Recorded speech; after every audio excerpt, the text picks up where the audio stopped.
I watched my own daughter-in-law laugh as scalding soup burned my hands. But that wasn't the worst part. The worst part was discovering she'd been planning it all along.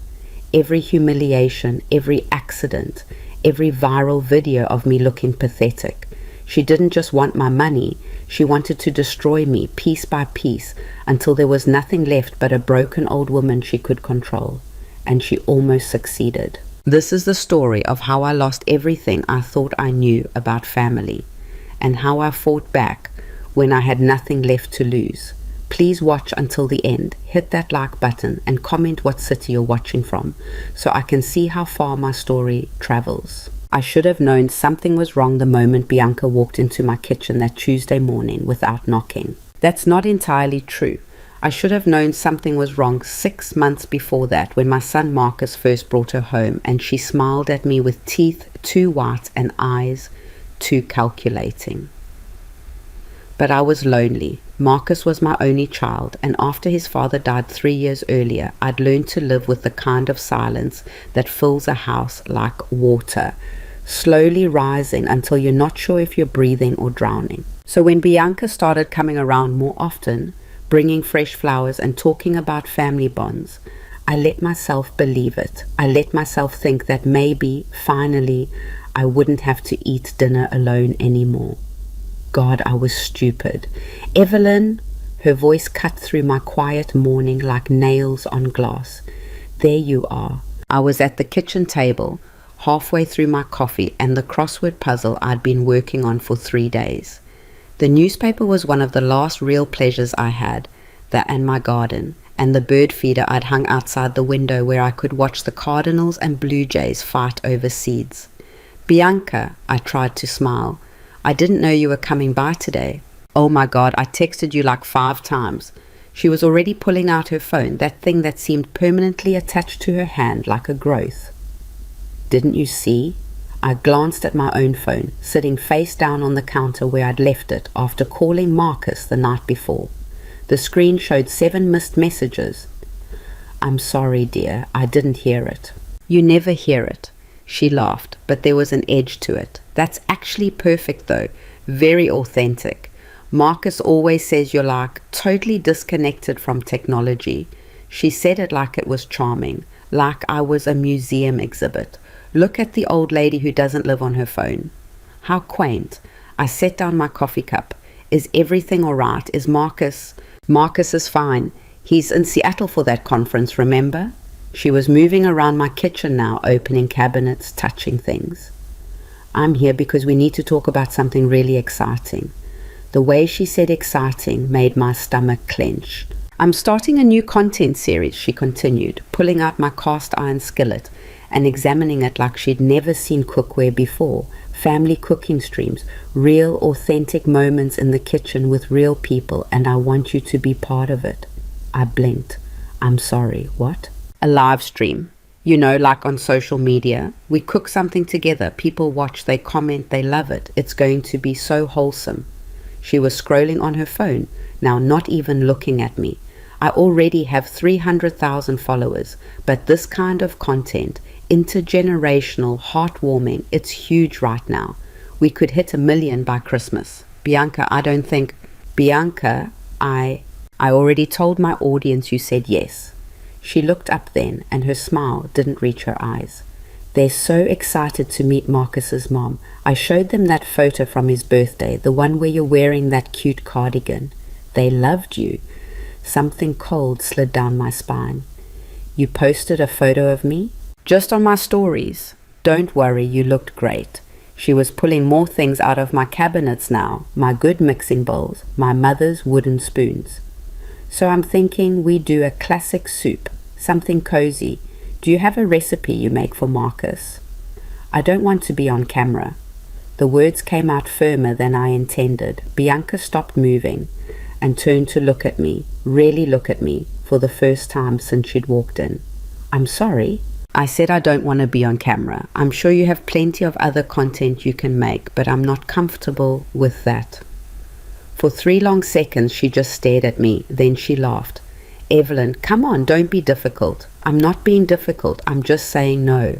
But I already promoted it, like I already told everyone. Do you know how bad it would look if I had to cancel now? She set down the mixing bowl with more force than necessary. My sponsors are expecting this. I have a contract. That's not my problem. I felt proud of myself for saying it. My therapist, Dr. Chen, had been working with me on boundaries ever since Richard died. You're allowed to say no, she told me. You're allowed to take up space. But I hadn't counted on what came next. Bianca's face changed. The smile dropped away, and what replaced it was something I'd never seen before, something cold and hard and calculating. Right, she picked up her phone. Let me just call Marcus real quick. Marcus is in a conference. I'll text him then. Let him know his mom is refusing to help me. Let him know she doesn't support my career. Her thumbs were already moving across the screen. I'm sure he'll understand. I mean, you're his mother. He'll definitely take your side when I tell him how you... Stop. She looked up, eyebrows raised, waiting. And that's when I realized what this was. Not a request, not an invitation, a hostage situation. When is this live stream? Her smile returned, bright and empty. Thursday, 2 days from now. Perfect timing, right? I didn't sleep Wednesday night. I kept thinking about that moment in the kitchen, the way Bianca had looked at me when I said no. Like I was an obstacle to be managed, like I was in her way.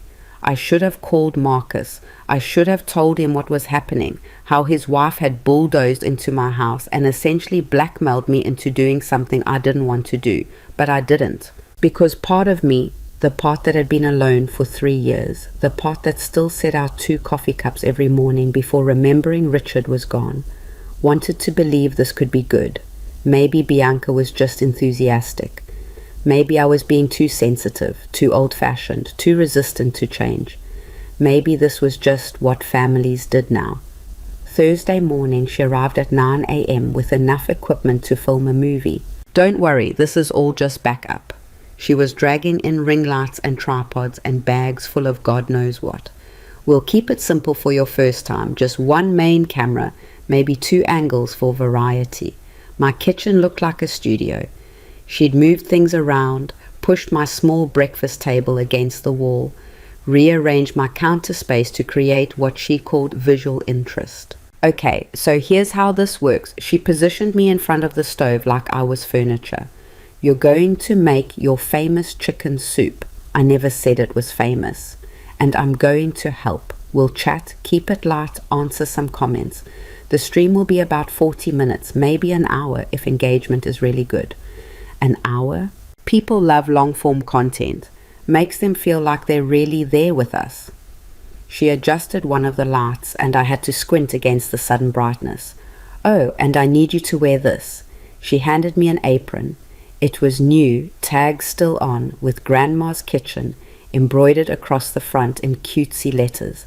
I'm not a grandmother. But you could be. It's aspirational. Plus, it tests really well with the key demographic. She was already tying it around my waist before I could protest. There, perfect, very on brand. On brand. Like I was a product. Bianca, I really don't think... We're live in 2 minutes. She was checking her phone. Her reflection in the screen showing someone I didn't recognize. Face perfectly made up. Hair styled in beachy waves. Wearing an outfit that probably cost more than my monthly grocery bill. Remember, just be natural. Be yourself. Don't worry about the camera. How am I supposed to not worry about, and we're going live? Her voice changed completely. Suddenly she was bright and bubbly and warm, like someone had flipped a switch inside her. Hi everyone, oh my gosh, I'm so excited you're all here. Today is super special because I'm in my mother-in-law Evelyn's beautiful kitchen and she's going to teach me how to make her amazing homemade soup.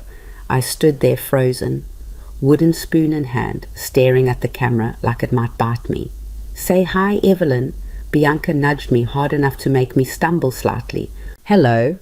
My voice came out small and uncertain. She's shy. Bianca laughed, that same edge in it I'd heard before. Isn't that adorable? Okay, so Evelyn, tell everyone what we're making today. Chicken soup. Famous chicken soup, Bianca corrected, smiling at the camera. She's being modest. Marcus says this is the best soup he's ever had. Right, Evelyn? I don't know if she's so humble. God, I wish I was more like that. Okay, so what do we need first? And so it began. For the first 20 minutes, it was tolerable, awkward and uncomfortable, and nothing I would have chosen to do, but tolerable. I chopped vegetables while Bianca narrated every movement like I was performing surgery. She read comments out loud, laughing at jokes I didn't understand, responding to questions about her outfit and her skincare routine, and when she and Marcus were going to have kids. Nobody asked me anything. Okay, so now we're going to add the broth, I said, reaching for the pot on the back burner. Wait. Bianca grabbed my arm. Let me set up this angle first. This is going to look so good.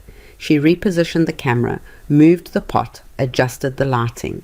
When she finally nodded, I reached for the broth again. No, use the other hand, your left hand. That's your better side. I'm right-handed. Just here, let me show you.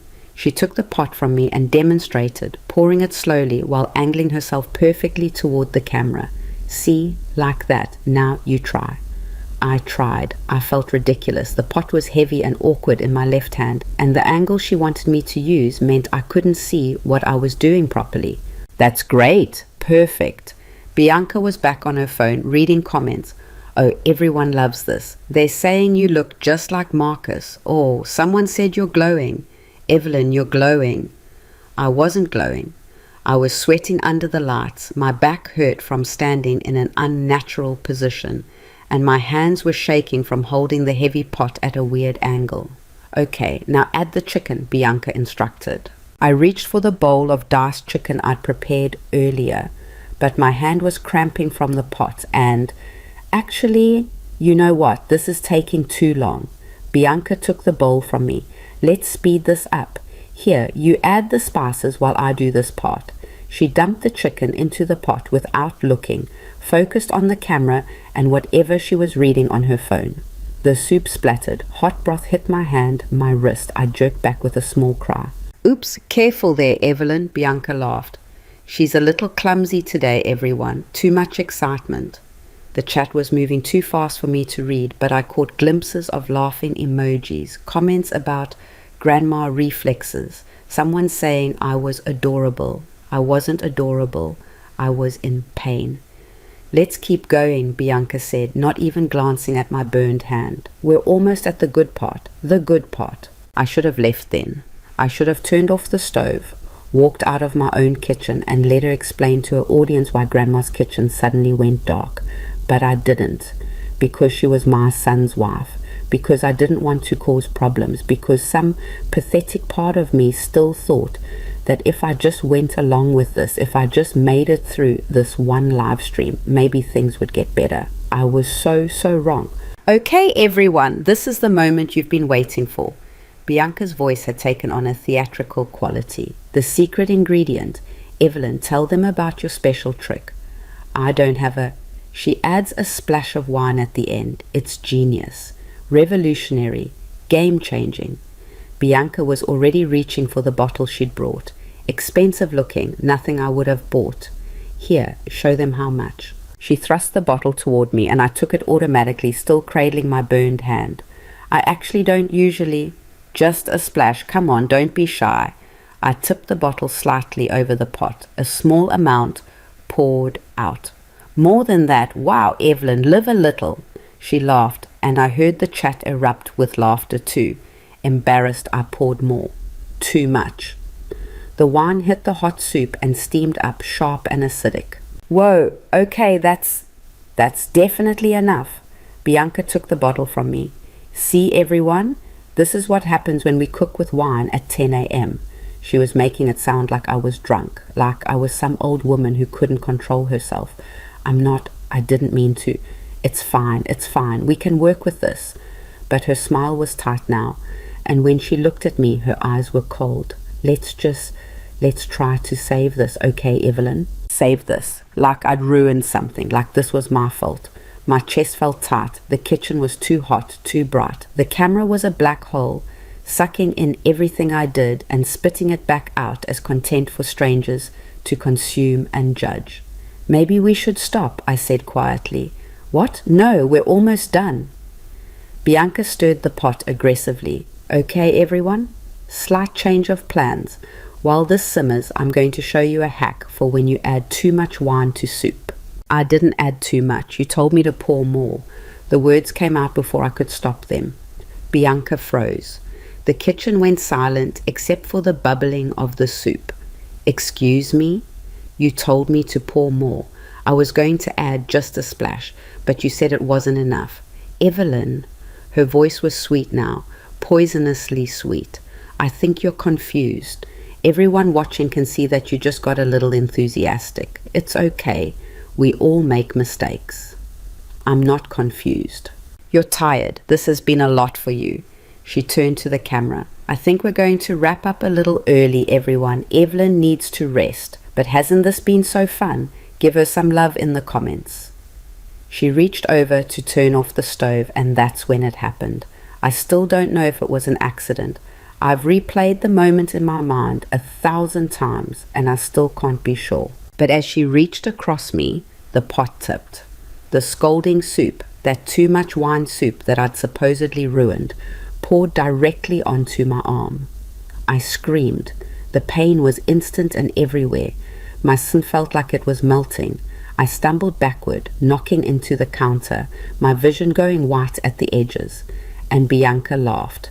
It wasn't a shocked laugh or a nervous laugh. It was a genuine, delighted laugh. Oh my God, did everyone see that? She was focused on her phone, watching the stream. That was insane, Evelyn. Are you okay? I couldn't answer. I was at the sink, running cold water over my arm, tears streaming down my face. Someone get a screenshot of her face. That was priceless. Bianca was reading comments, her voice bright with excitement. You guys, the chat is going crazy. This is already at 50,000 views. 50,000 people had just watched me get burned. 50,000 people were laughing. Okay, we should probably get you some ice. Bianca finally moved toward me, but she positioned herself so the camera could see both of us. This is actually perfect content for a follow-up video. Kitchen disasters or something. Evelyn, can you look at the camera real quick? Get out. My voice was barely a whisper, but she heard it. What? Get out of my house. Evelyn, come on, don't be dramatic. It was just an accident. Get out! I was shaking, my burned arm throbbing, my whole body vibrating with rage and pain and humiliation. Bianca stared at me for a long moment. Then, very deliberately, she smiled at the camera. We're going to end the stream here, everyone. Evelyn's not feeling well, but don't worry. We'll definitely do this again soon. Make sure to like and subscribe for part 2 of Grandma's Kitchen. She ended the stream. The red light on the camera went dark. And then, in the sudden silence, she turned to me with an expression of such pure contempt that I actually took a step backward. You just made a huge mistake. I want you to leave. This is Marcus's house too. Or did you forget that? My name is on the deed now. We made sure of that last month. The words hit me like a physical blow. What? The refinancing, remember? When you signed those papers to lower the mortgage rate. Her smile was cruel. Surprise. Marcus is co-owner now, which means I have just as much right to be here as you do. That's not... Marcus wouldn't... Marcus does whatever I tell him to. She started packing up her equipment, and right now I'm going to tell him that his mother had a mental breakdown on camera, that she became violent and erratic and possibly needs professional help. That's a lie. Is it? She pulled out her phone and showed me the screen. The live stream was already being clipped into short videos, each one showing me at my worst, confused, clumsy, out of control. Because I have 50,000 witnesses who just watched you fall apart. I felt the room tilt. Oh, and Evelyn? She paused at the door. You're going to apologize. You're going to call Marcus and tell him you overreacted. And then you're going to be in my next video. And the one after that, and every single one I plan until you learn your place. And if I don't, she looked me up and down like I was something she'd found on the bottom of her shoe. Then I'll make sure Marcus knows exactly how unstable you've become, how you can't be trusted to live alone anymore, how you clearly need someone to manage your affairs. She leaned in close.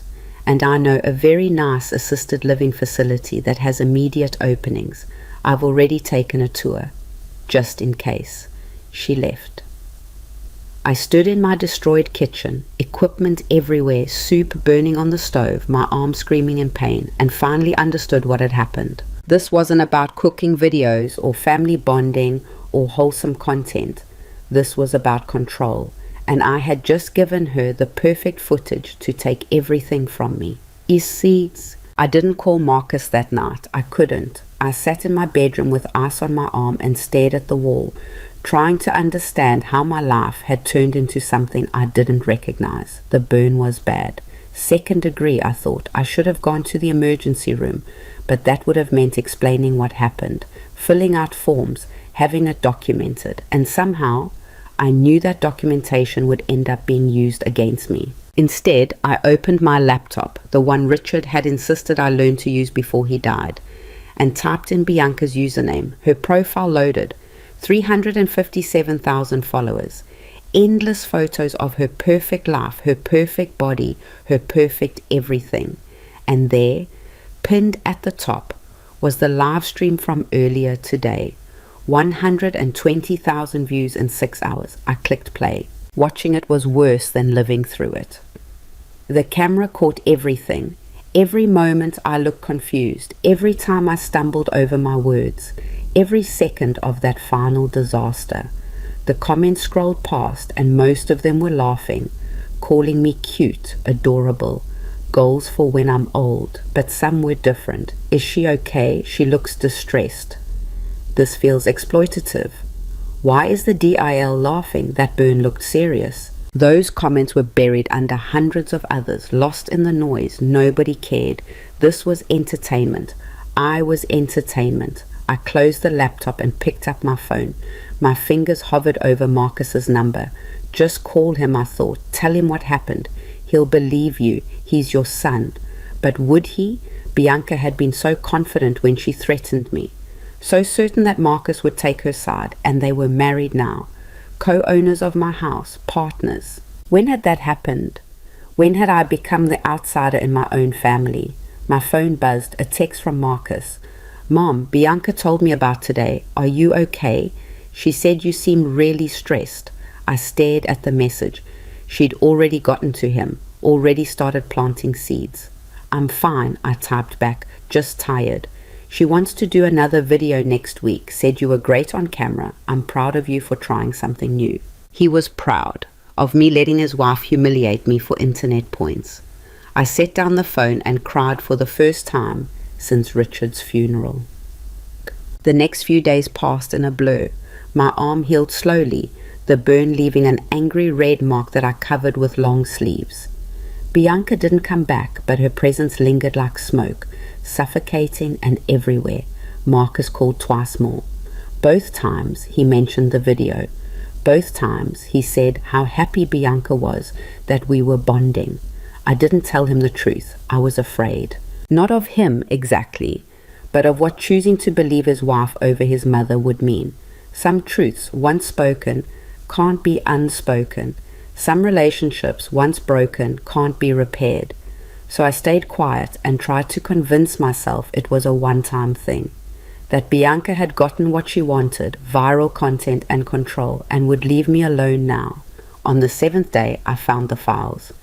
It was a Monday. I'd spent the morning in the garden trying to reclaim some sense of normalcy. When I came back inside, dirty and tired and almost peaceful, I found my back door unlocked. I always locked my doors. Always. Richard had been paranoid about security, and the habit had stuck. My heart pounding, I walked through the house. Nothing seemed taken. Nothing looked moved. But when I reached my bedroom, I saw it, my desk drawer, slightly open. The drawer where I kept important documents, medical records, financial papers, Richard's will. Someone had been here. Someone had been going through my private files. I pulled out my phone with shaking hands and scrolled through my security app. Richard had installed cameras years ago, basic ones, but they recorded motion. The footage showed Bianca entering through the back door at 11:47 a.m. She had a key. She'd made herself a key to my house. I watched as she went straight to my bedroom, opened the drawer, and photographed every document with her phone. She was methodical, organized. This wasn't impulsive. This was planned. When she finished, she left through the front door, not even bothering to lock it behind her. The footage ended. I sat on my bed, my hand shaking so hard I nearly dropped the phone. This was more than just live stream bullying. This was something else, something deliberate and calculated. This was someone planning something. I called Dr. Chen. My therapist answered on the second ring, probably because I never called her outside of our scheduled appointments. Evelyn, what's wrong? I told her everything. The live stream, the burn, the threat, the break-in. It poured out of me like poison, words I'd been holding back for days. When I finished, there was a long silence. Evelyn, she said finally, her voice very serious, this is elder abuse. The words hung in the air. No, it's not that serious. She's ambitious. She wants to make content. She deliberately hurt you on camera. She blackmailed you. She broke into your home and accessed your private medical and financial documents. Dr. Chen's voice was firm. This is textbook psychological and financial abuse, and based on what you've told me, she's escalating. But Marcus isn't here. You are, and you need to protect yourself. How? The word came out as a whisper. She has videos of me looking incompetent. She has access to my house. She has Marcus believing I'm the problem. How am I supposed to protect myself? First, you document everything. Save that security footage.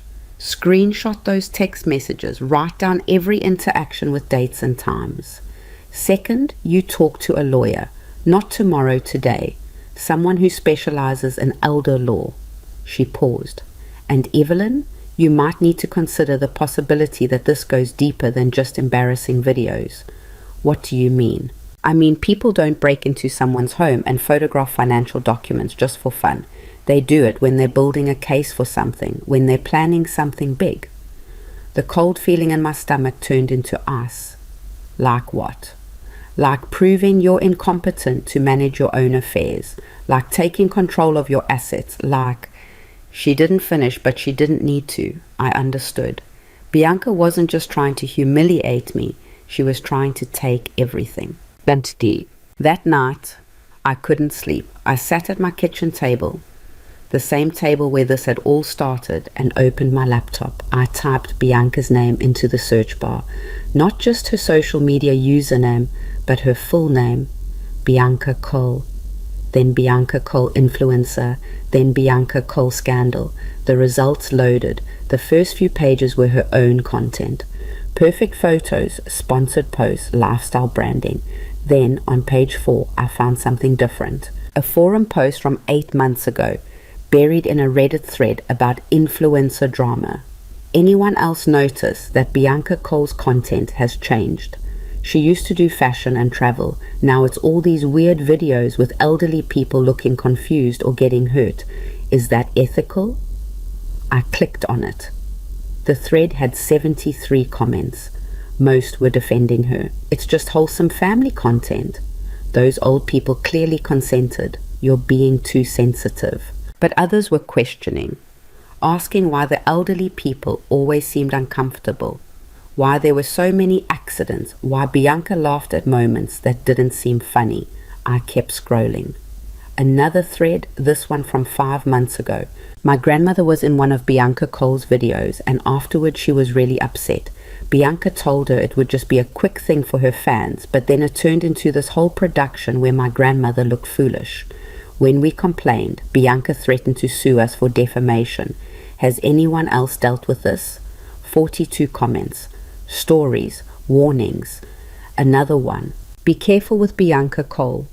She approached my dad at his nursing home, said she wanted to do a heartwarming series about seniors staying active. Then she filmed him struggling with his walker and turned it into a blooper reel. My dad has dementia. He couldn't consent to that. When I tried to get the video taken down, her lawyer sent me a cease and desist. I felt sick. I kept searching, kept clicking. The deeper I went, the more I found a pattern. Bianca didn't just make content with elderly people, she targeted them specifically. She found vulnerable people, people who were isolated, people who wanted connection, people who didn't understand how social media worked, and she turned their pain into entertainment. And she'd been doing it for years. I found 8 different accounts of people whose family members had been featured in her videos. 8 families who said their loved ones were manipulated, humiliated, sometimes hurt. 8 stories that sounded exactly like mine. Most of them had tried to fight back. All of them had been threatened with lawsuits. Bianca had lawyers, good ones, the kind that could bury a complaint under so much legal paperwork that most people just gave up. But there was one comment that made me stop completely. It was from 2 months ago in a thread titled, "Where Are They Now?" Does anyone know what happened to that elderly woman who was in Bianca's videos last year? The one who lived in Portland? I remember people in the comments being really worried about her, and then suddenly all those videos disappeared, and Bianca never mentioned her again. Someone had responded. I heard she died, fell down the stairs in her home. Her family tried to say something was suspicious about it, but the investigation didn't go anywhere because there was no evidence of foul play.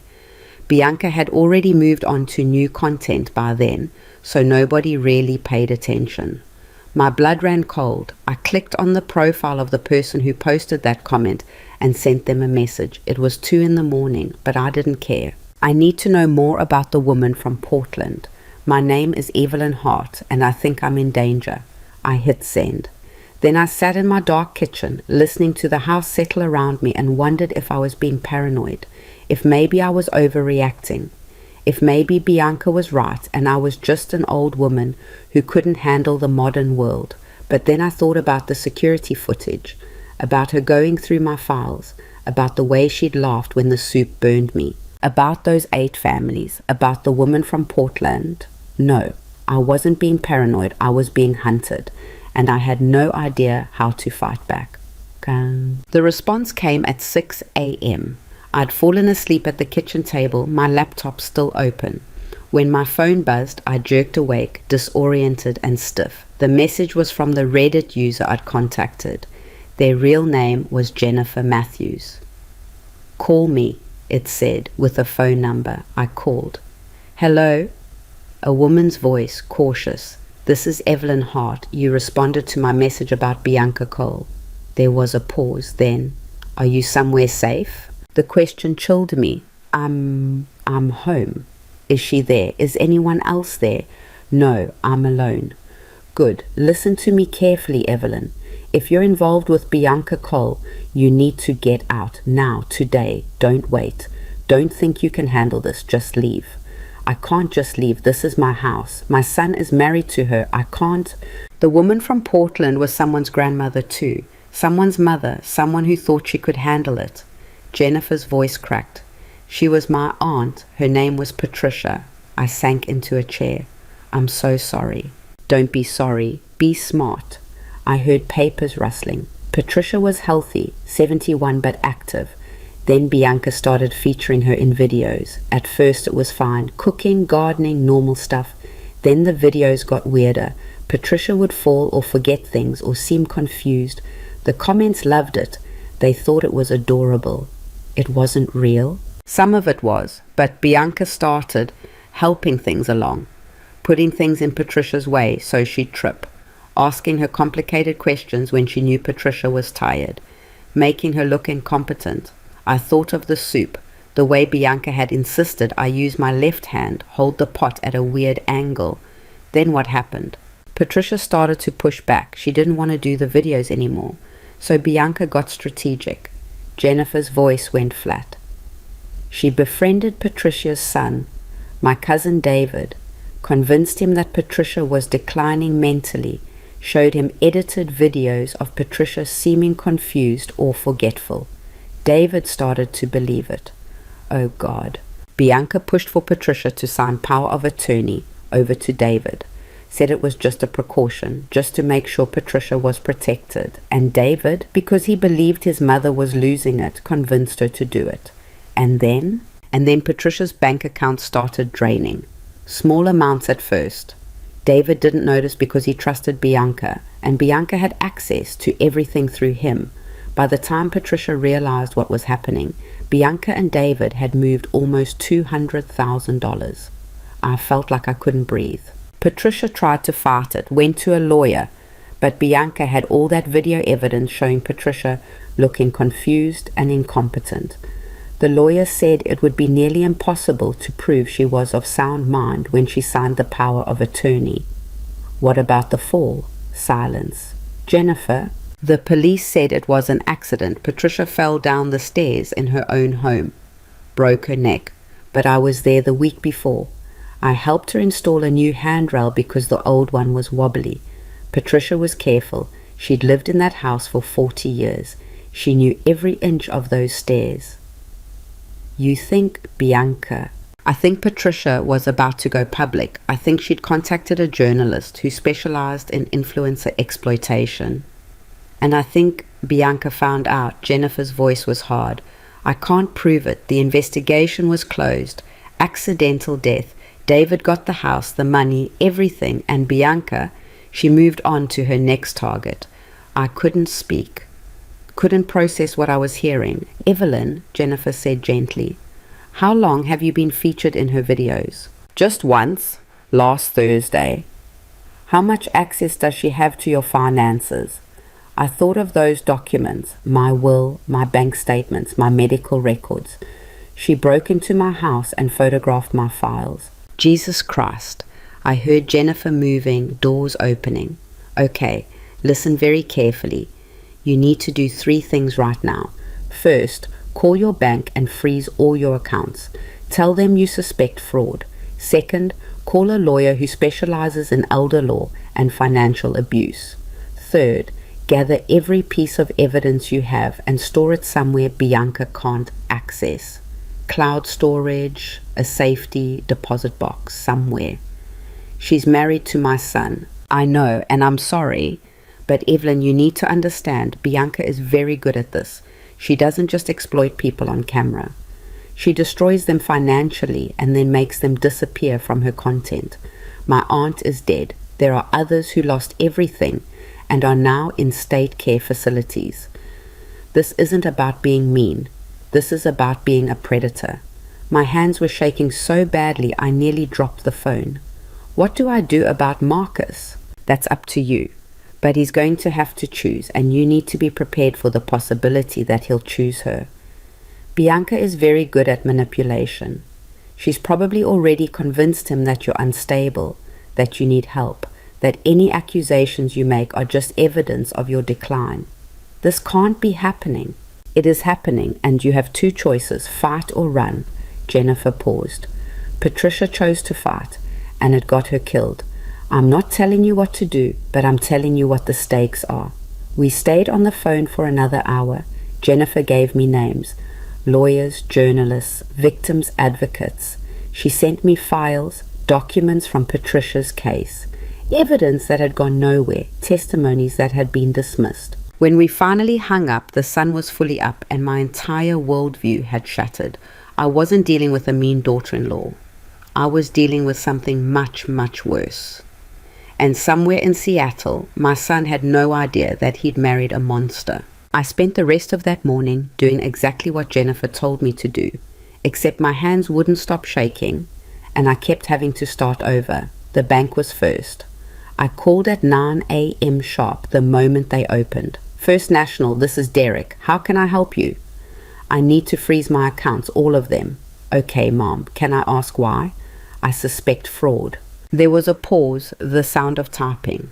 I'm showing 3 accounts under your name, checking, savings, and a money market account. Is that correct? Yes. And you want to freeze all 3?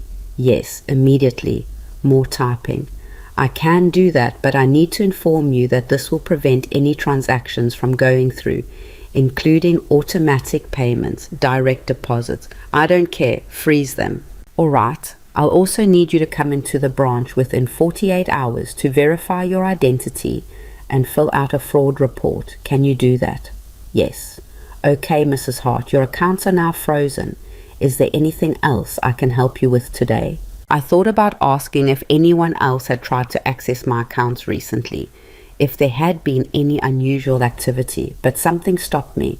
If Bianca had already gained access somehow, asking about it over the phone would just alert whoever was helping her. No, thank you. I hung up and immediately felt like I'd made a mistake. What if I was overreacting? What if Jennifer was wrong and I'd just frozen my accounts for nothing? But then I remembered Patricia, dead at the bottom of her stairs. I picked up the phone again and called the lawyer Jennifer had recommended, Margaret Reeves, elder law attorney. Her receptionist answered with the kind of professional warmth that probably cost $300 an hour. I need to speak with Miss Reeves. It's urgent. I'm sorry. Miss Reeves is with a client right now. Can I take a message? Tell her it's about Bianca Cole. Tell her I'm the next target. The receptionist's voice changed. Please hold. 30 seconds later, a different voice came on the line. Older, sharper. This is Margaret Reeves. Who am I speaking with? Evelyn Hart. Jennifer Matthews gave me your name. She said you'd understand. Jennifer Matthews from the Patricia Hendricks case? Yes. Are you safe right now? That question again. I'm home alone.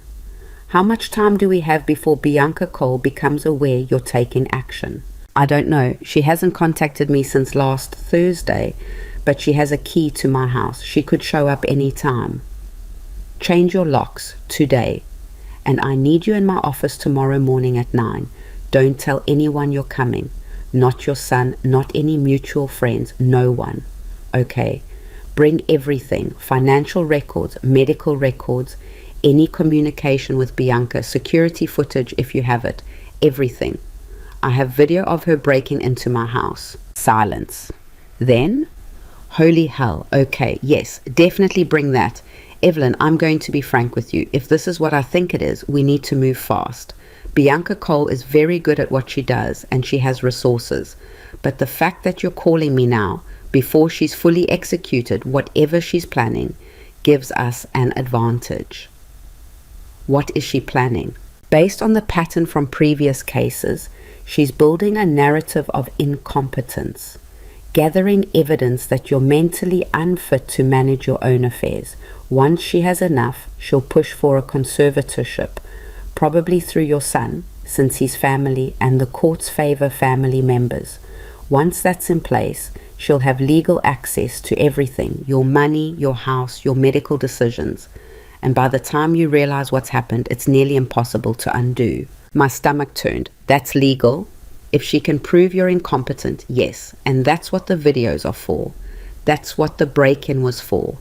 She's collecting evidence. But I'm not incompetent. I know that, but she has footage of you looking confused and making mistakes. She has access to your medical records now, which she can misrepresent or take out of context. She has your son's trust. In court, with the right lawyer, she can paint a very convincing picture. Jesus Christ. Yeah, Margaret's voice softened slightly. But here's the thing. She's gotten sloppy, breaking into your house and photographing documents without consent. That's illegal. If you have proof, we can use it. We can get ahead of this. How? You file first. You go on record that you're of sound mind, that you're being targeted, that there's a pattern of exploitation. We get a restraining order. We alert the authorities to her previous victims. We make noise before she can silence you. And if Marcus doesn't believe me? Margaret didn't answer right away. When she did, her voice was kind but firm. Then Marcus doesn't believe you, and that's going to hurt. But Evelyn, you can't set yourself on fire to keep someone else warm, even if that someone is your son. We talked for another 20 minutes. She explained the legal process, the timeline, what I should expect.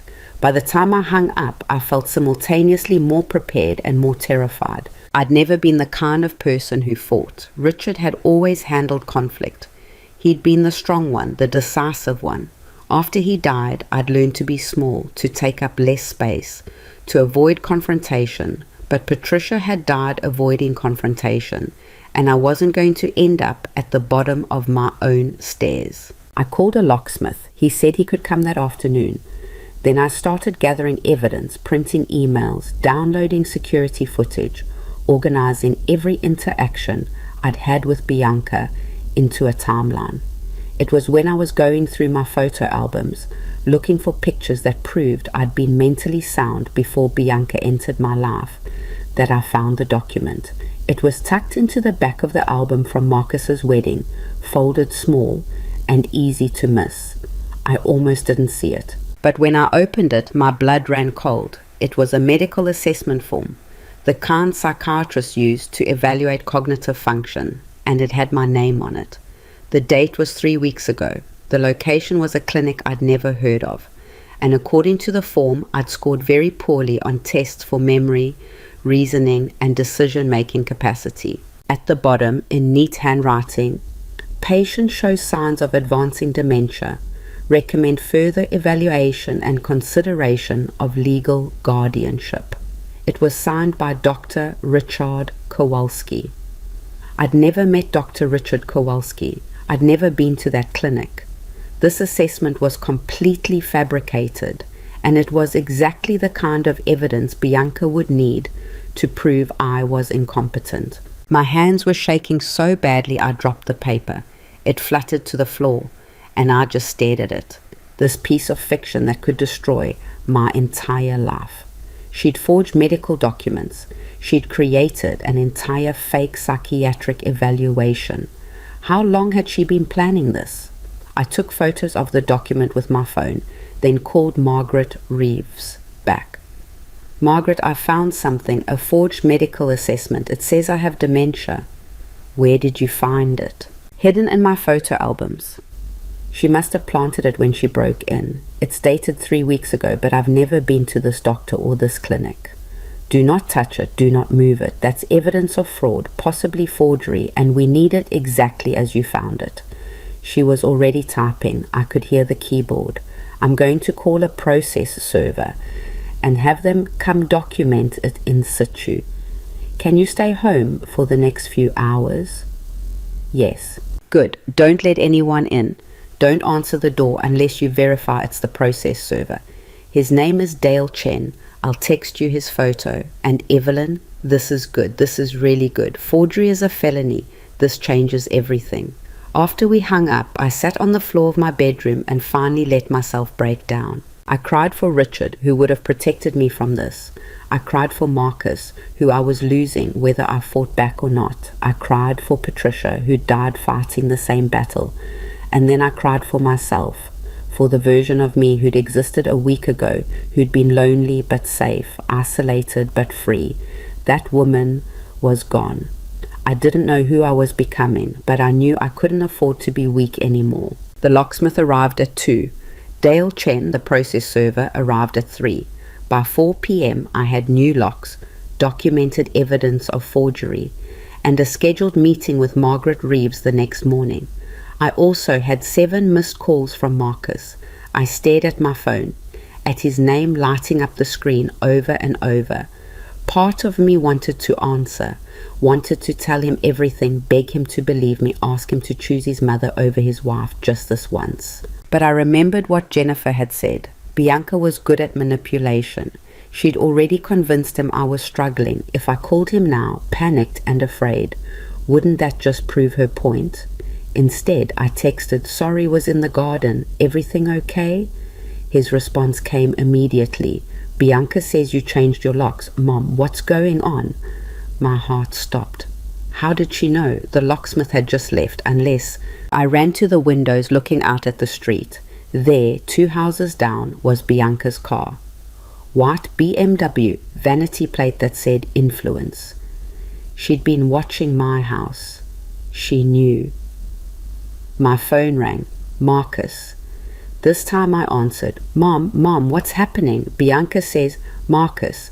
I tried to keep my voice steady. I need you to listen to me. Are you okay? You sound strange. I'm fine. I changed my locks because someone broke into my house last week. What? Did you call the police? I have security footage. I know who it was. Who? I closed my eyes. This was it. The moment where I lost my son or saved my life. Marcus, I need to show you something. Can you come home alone? I'm in Seattle until Friday. Is this about Bianca because she said you were acting paranoid after the live stream? She broke into my house, Marcus. She went through my private documents. I have video proof. Silence. Marcus? That's not possible. Bianca wouldn't do that. I have the footage. Time-stamped. She used a key I never gave her. Maybe you forgot. You've been forgetting things lately. The words hit me like a slap. What? She showed me some of the clips from the live stream. You seemed really confused, Mom. And she said you've been calling her at weird hours, not remembering conversations you've had. She's worried about you. I'm worried about you. I never called her at weird hours. Marcus, I barely call her at all. She has the phone records. Of course she did. Of course she'd fabricated phone records too. Marcus, please, just come home and look at what I have. Video footage, documents, everything. If you look at the evidence and still think I'm wrong, I'll drop it. But please, just look. Another long silence. I could hear noise in the background, people talking, a conference center maybe. Okay, I'll fly home Thursday, but Mom, if this is just you being paranoid about Bianca because you don't like her, I'll show you everything Thursday. Thank you. I hung up before he could say anything else that would break my heart further. Thursday, I had 2 days to build an airtight case against my own daughter-in-law. 2 days to prove to my son that his wife was trying to destroy me. And outside in her white BMW, Bianca was watching. I closed all the curtains and triple-checked the new locks. Then I called Margaret Reeves. She knows. She was watching the house. She saw the locksmith. Of course she was. Margaret didn't sound surprised. She's escalating. That's good for us legally, but dangerous for you practically. Do you have somewhere else you can stay for the next few days? I thought about it. I had friends, but most of them knew Bianca through Marcus. I had a sister in Phoenix, but flying there would mean leaving all my evidence behind. No, this is my home. I'm not leaving. Then I need you to be very careful. Keep your phone charged and on you at all times. If she shows up, you call 911 immediately. Don't engage, don't argue, just call the police. Okay. And Evelyn, tomorrow morning, 9 a.m., don't be late. We're filing a restraining order and a formal complaint. By tomorrow afternoon, this becomes official. That night, I didn't sleep at all. I sat in my bedroom with the lights off, watching the street through a gap in the curtains. Bianca's car stayed there until midnight. Then it disappeared, but I couldn't shake the feeling that she was still out there somewhere, watching. At 3 a.m., I heard something. A sound from the backyard, footsteps on gravel. I grabbed my phone, my fingers hovering over 911. The sound came again. Closer. Someone was trying the back door. The new lock held, but I heard the handle turning, testing. Then a voice, low but clear enough to hear through the door. I know you're awake, Evelyn. Bianca, open the door, we need to talk. My heart was pounding so hard I thought I might pass out. Go away, I'll call the police. Call them. Tell them you're being harassed by your daughter-in-law who's worried about you. Tell them you changed your locks to keep out family who's trying to help. See how that plays out. She was right. That's exactly how it would look. You can't hide from me, she continued. This is Marcus's house too. I have every right to be here. Not anymore. You're trespassing, she laughed. That same laugh from the live stream, cold and amused. You think changing the locks changes anything? You think going to a lawyer changes anything? Evelyn, I have 8 months of groundwork laid. I have videos, medical records, witness statements from Marcus saying you've been declining.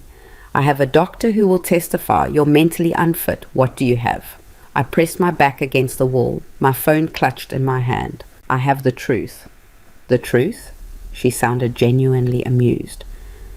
The truth is whatever I can make people believe, and people believe me. They always believe me. Do you know why? I didn't answer.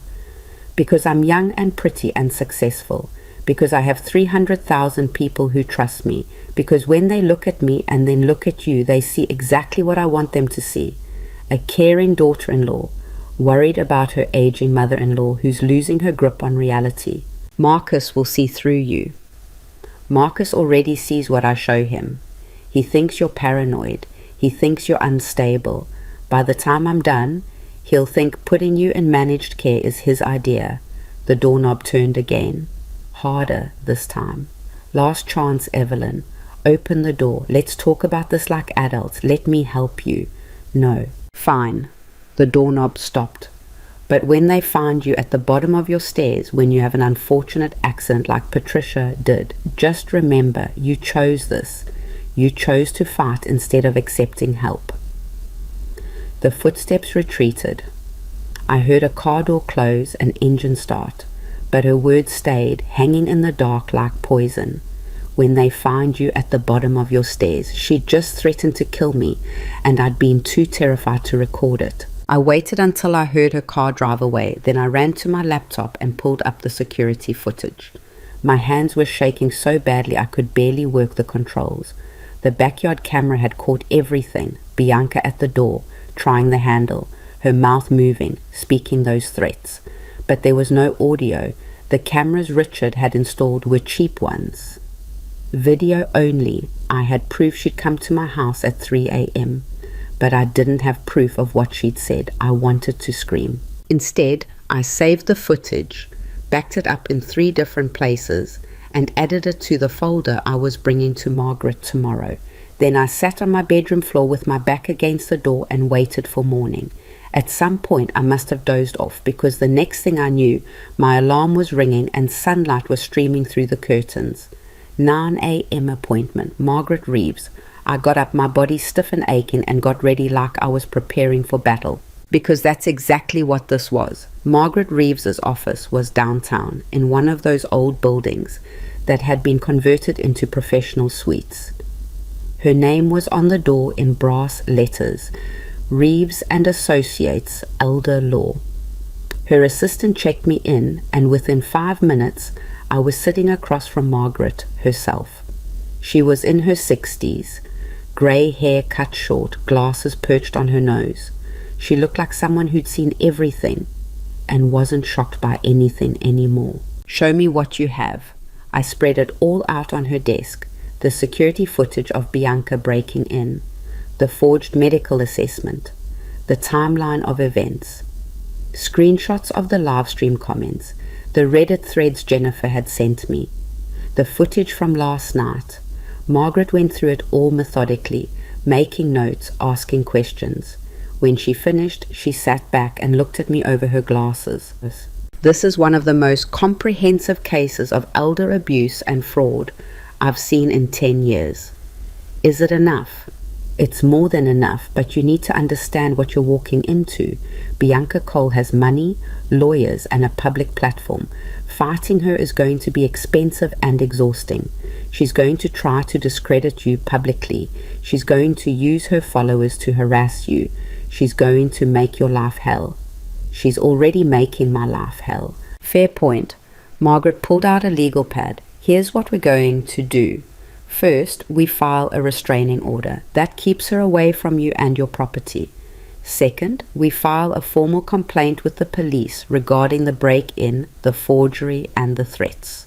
Third, we contact the district attorney's office and see if they'll open a criminal investigation. Will they? If we can connect her to Patricia's case and prove a pattern, yes, absolutely. And Marcus? Margaret's expression softened. That's the hard part. Your son is married to her. He's probably under her influence already. You need to be prepared for the possibility that he'll fight you on this, that he'll testify on her behalf. He's all I have left. I know, but Evelyn, you can't save someone who doesn't want to be saved. And right now, Marcus doesn't even know he needs saving.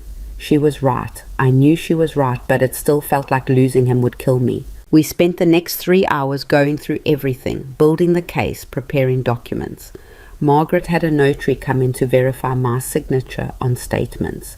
She had a colleague who specialized in forensic psychology review the forged medical assessment.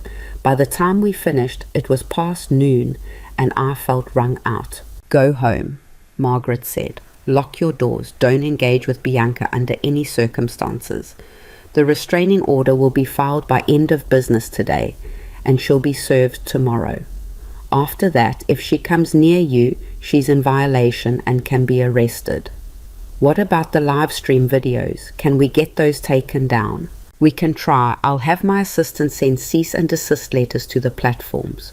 But honestly, once something is on the internet, it's nearly impossible to completely erase. Your best bet is getting ahead of the narrative. How? You tell your story first. You go public with what she's done. You warn other potential victims. Margaret handed me a business card. This is a journalist who specializes in digital exploitation. Her name is Sarah Chen. I've already reached out to her. She wants to talk to you. I took the card. The idea of going public, of making this even bigger, terrified me. But Patricia hadn't gone public until it was too late. I'll think about it. Don't think too long. Bianca is going to realize what you're doing, and she's going to strike back. The question is whether you want to control the narrative or let her control it. I left Margaret's office with a folder full of legal documents and a head full of fear. The restraining order would be filed today. Bianca would know by tomorrow, and then all hell would break loose.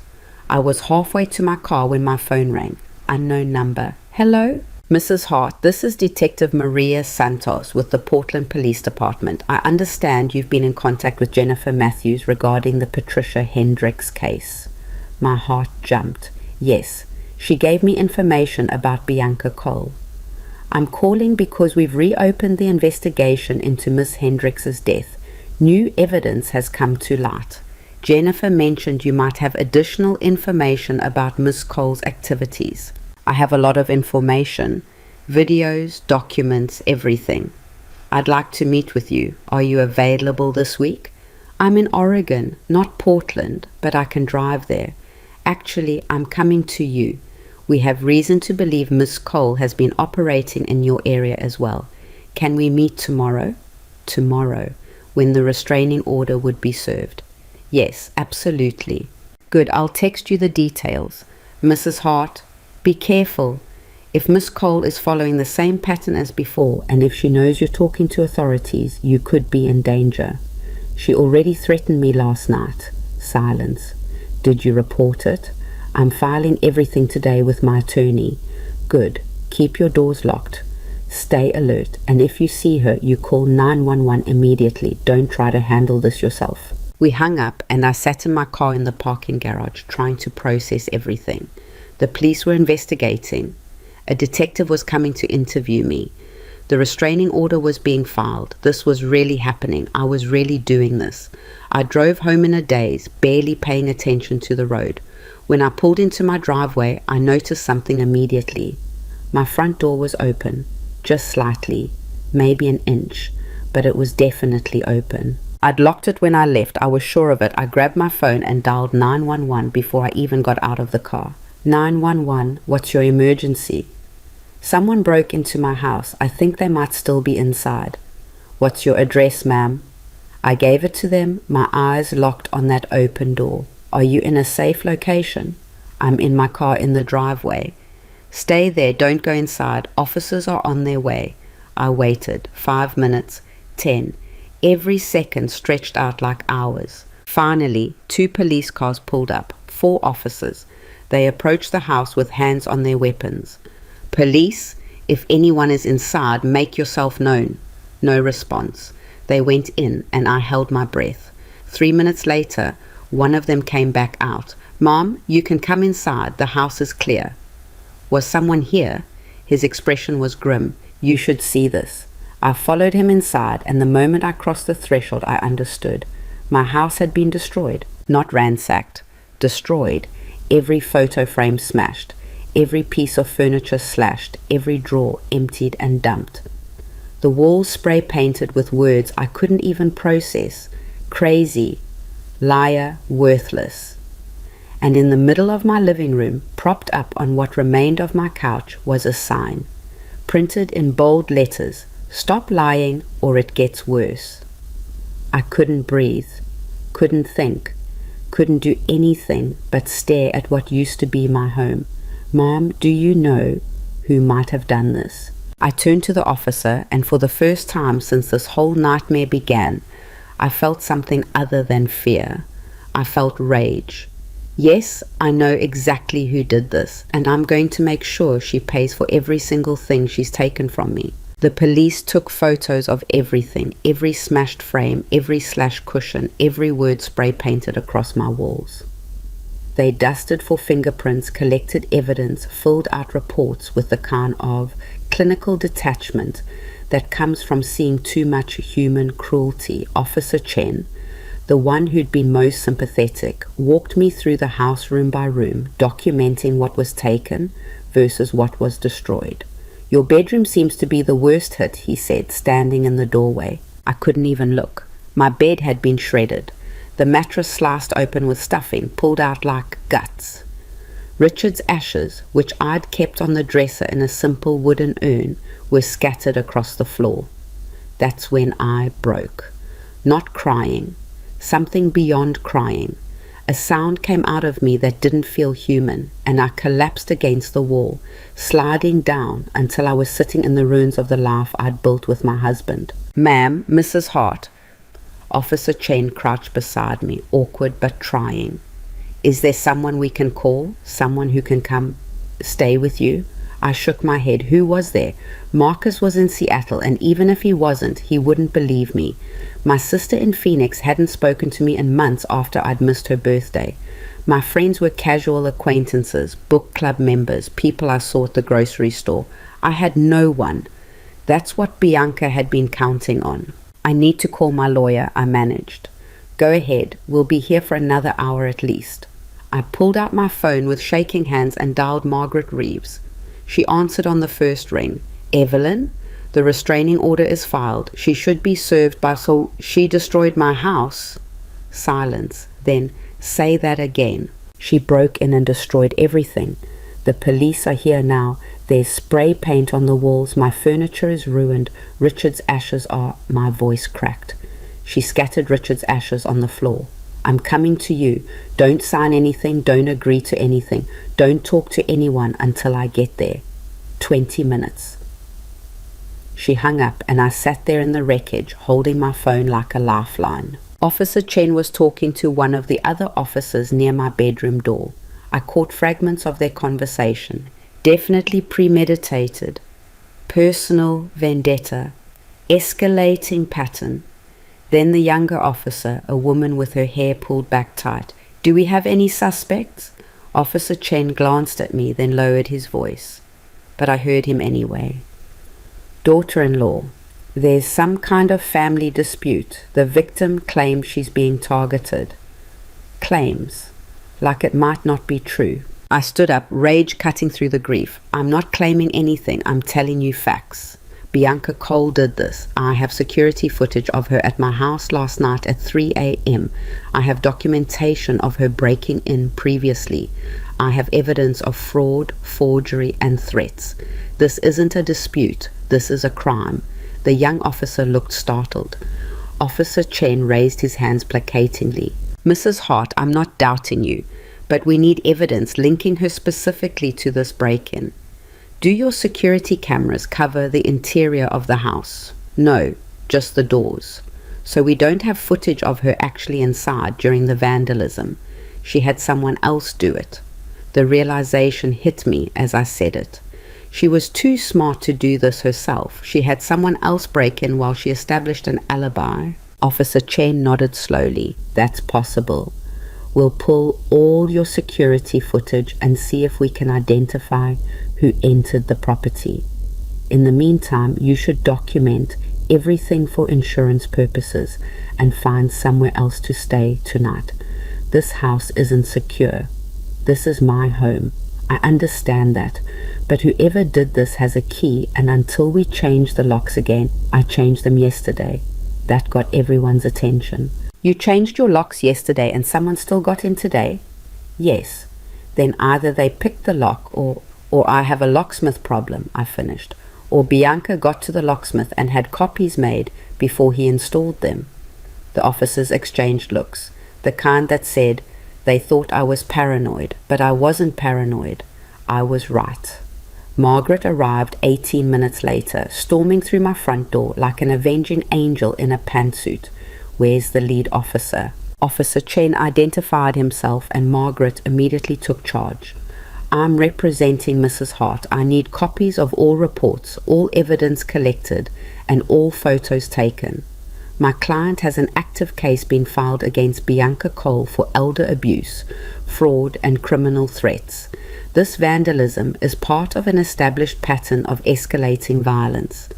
Mom, we're treating this very seriously. Are you treating it as an attempted murder investigation? Officer Chen blinked. Attempted murder? Ms. Cole threatened my client's life less than 12 hours ago, told her she'd have an accident like a previous victim who died under suspicious circumstances. That previous victim's case has been reopened by Portland PD, and a detective is flying here tomorrow to interview Mrs. Hart. This isn't random vandalism. This is witness intimidation and terroristic threatening. I'd never heard anyone talk to police like that. Officer Chen looked like he'd been hit with a 2x4. I will need to document those threats. I have timestamps, witness statements, and corroborating evidence. It'll all be in the formal complaint I'm filing this afternoon. Margaret turned to me. Evelyn, get your essentials. You're not staying here. I don't have anywhere to go. Yes, you do. My guest room. Come on. I can't ask you to. You're not asking. I'm telling. This is happening. She turned back to Officer Chen. Make sure forensics does a thorough job. I want every fingerprint, every fiber, every piece of evidence you can collect, and I want a copy of the case number before we leave. I gathered what I could salvage. Some clothes that hadn't been shredded, my laptop, the folder of evidence I'd been compiling. Margaret helped me look for anything else important while the police finished their work. In my closet, behind where my winter coats had been torn off hangers, I found something that made my blood run cold. A camera, small, black, wireless, pointed directly at my bed. Margaret, she came over, saw what I was holding, and her face went white. Don't touch it. Officer Chen. He came running, saw the camera, and immediately called for forensics. How long has that been there? He asked. I have no idea. It's not mine. I never put that there. They bagged it as evidence, but the damage was done. Bianca had been watching me. In my bedroom, in my most private space. For how long? I'm going to be sick, I said. Margaret grabbed my arm and steered me toward the bathroom, the only room that hadn't been completely destroyed. I made it just in time, throwing up until there was nothing left. When I came out, Margaret was on the phone with someone, her voice low and urgent. She hung up when she saw me. That was a contact at the FBI. If Bianca's been placing surveillance cameras in victims' homes without consent, that's a federal crime. They're interested. The FBI? Elder abuse that crosses state lines becomes federal jurisdiction. And if she's done this to multiple people in multiple states, which the pattern suggests she has, then yes, the FBI. Margaret's face was grim. Evelyn, I think this is bigger than we realized, a lot bigger. We left my house an hour later after I'd given my statement 3 times and signed more papers than I could count. Margaret drove us to her place in silence, and I stared out the window at the familiar streets of my neighborhood, wondering if I'd ever feel safe again. Her guest room was small but clean, with a bed that didn't have my husband's ashes scattered around it and walls that didn't call me crazy. Get some rest, Margaret said. Tomorrow's going to be intense. Detective Santos arrives at 10 and we have a meeting with the DA at 2. What about Marcus? He's supposed to come home Thursday. Do you still want him to come? I thought about it, about having to show my son what his wife had done, about watching him choose between us. Yes, he needs to see this. Then I'll call him. I'll explain what's happening, show him the evidence. No, it has to be me. I swallowed hard. If he hears it from you first, he'll think I put you up to it, that I'm manipulating things. It has to come from me. Margaret nodded. Okay, but you don't do it alone. I'll be on the line with you and we record the conversation for documentation. He's my son and he's married to a woman who just committed multiple felonies against you. We document everything. That's not negotiable. She was right. I knew she was right, but it still felt like a betrayal. That night, lying in Margaret's guest bed, I called Marcus. Margaret sat in the chair by the window, her phone recording. He answered on the 3rd ring. Mom, finally, I've been trying to reach you all day. I know, I'm sorry, it's been a complicated day. Bianca said you've been making accusations about her. She's really upset. Mom, what's going on? Marcus, I need you to listen to me, really listen. Can you do that? Of course, but... No buts, just listen. I took a deep breath. Bianca broke into my house last week and photographed my private documents. I have security footage. She forged a medical assessment claiming I have dementia. I have the document. She threatened my life at 3 a.m. yesterday morning. I have video of her at my door. And today, while I was meeting with my lawyer, someone vandalized my house, destroyed everything. Your father's ashes were scattered on the floor. Silence. Marcus, that's impossible. It's not impossible. It happened. All of it happened. Mom, I don't know what Bianca would never... I'm sending you photos right now of the vandalism, of the forged documents, of everything. I was already typing, forwarding the images Margaret had compiled. Look at them. I heard the ping of messages arriving on his end, then silence. Long, horrible silence. These photos... His voice was strange. This is really our house? Yes. And you're saying Bianca did this? Yes. But that doesn't make sense. She loves you. She was so excited about the cooking videos, about bonding with you. She burned me, Marcus. During that live stream, the soup spilled on me and she laughed. Then she posted it for 50,000 people to watch. That was an accident, was it? Because I'm starting to think nothing she does is an accident. More silence. I could hear him breathing, could almost feel him trying to reconcile the woman he thought he married with the evidence I was showing him. I need to talk to her, he said finally. No. You need to talk to the police and the lawyer and the detective from Portland who's investigating her for another woman's death. You need to see the pattern, Marcus, because this isn't about me. This is about what she does, who she is. Another woman's death? Mom, listen to yourself. I sound what? Crazy, paranoid, confused? My voice rose despite my best efforts. That's what she wants everyone to think. That's the whole plan. Make me look incompetent so she can take control of everything. The house, the money, all of it. The house is in both our names. I signed refinancing papers, or at least I thought I did. What did those papers actually say, Marcus? He didn't answer. You don't know, do you? Because she handled all of it. She told you what to tell me, and you did, because you trusted her. She's my wife, and I'm your mother. The words hung between us like a challenge, like a choice he'd have to make. I'll come home tomorrow, he said finally. I'll look at everything, but Mom, if you're wrong about this, I'm not wrong. If you're wrong, if you're doing this because you don't like her, or because you're lonely, or because you're having some kind of episode. She showed me articles about how grief can affect cognitive function, how people dad's age after losing a spouse sometimes. Stop. I couldn't breathe. Just stop. She's in your head, Marcus. Can't you see that? Everything you're saying is what she's told you to think. Or everything you're saying is what you need to believe because you can't accept that Dad's gone and I have a new family now. The words were a knife, sharp and precise. A new family, I repeated. You know what I mean? Yeah, I do. I was crying now, couldn't help it. You've already chosen her. I haven't chosen anyone. I'm trying to figure out what's real here.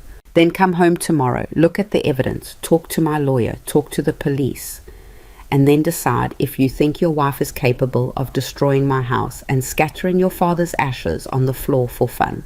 I hung up before he could respond. My hands were shaking so badly I dropped the phone.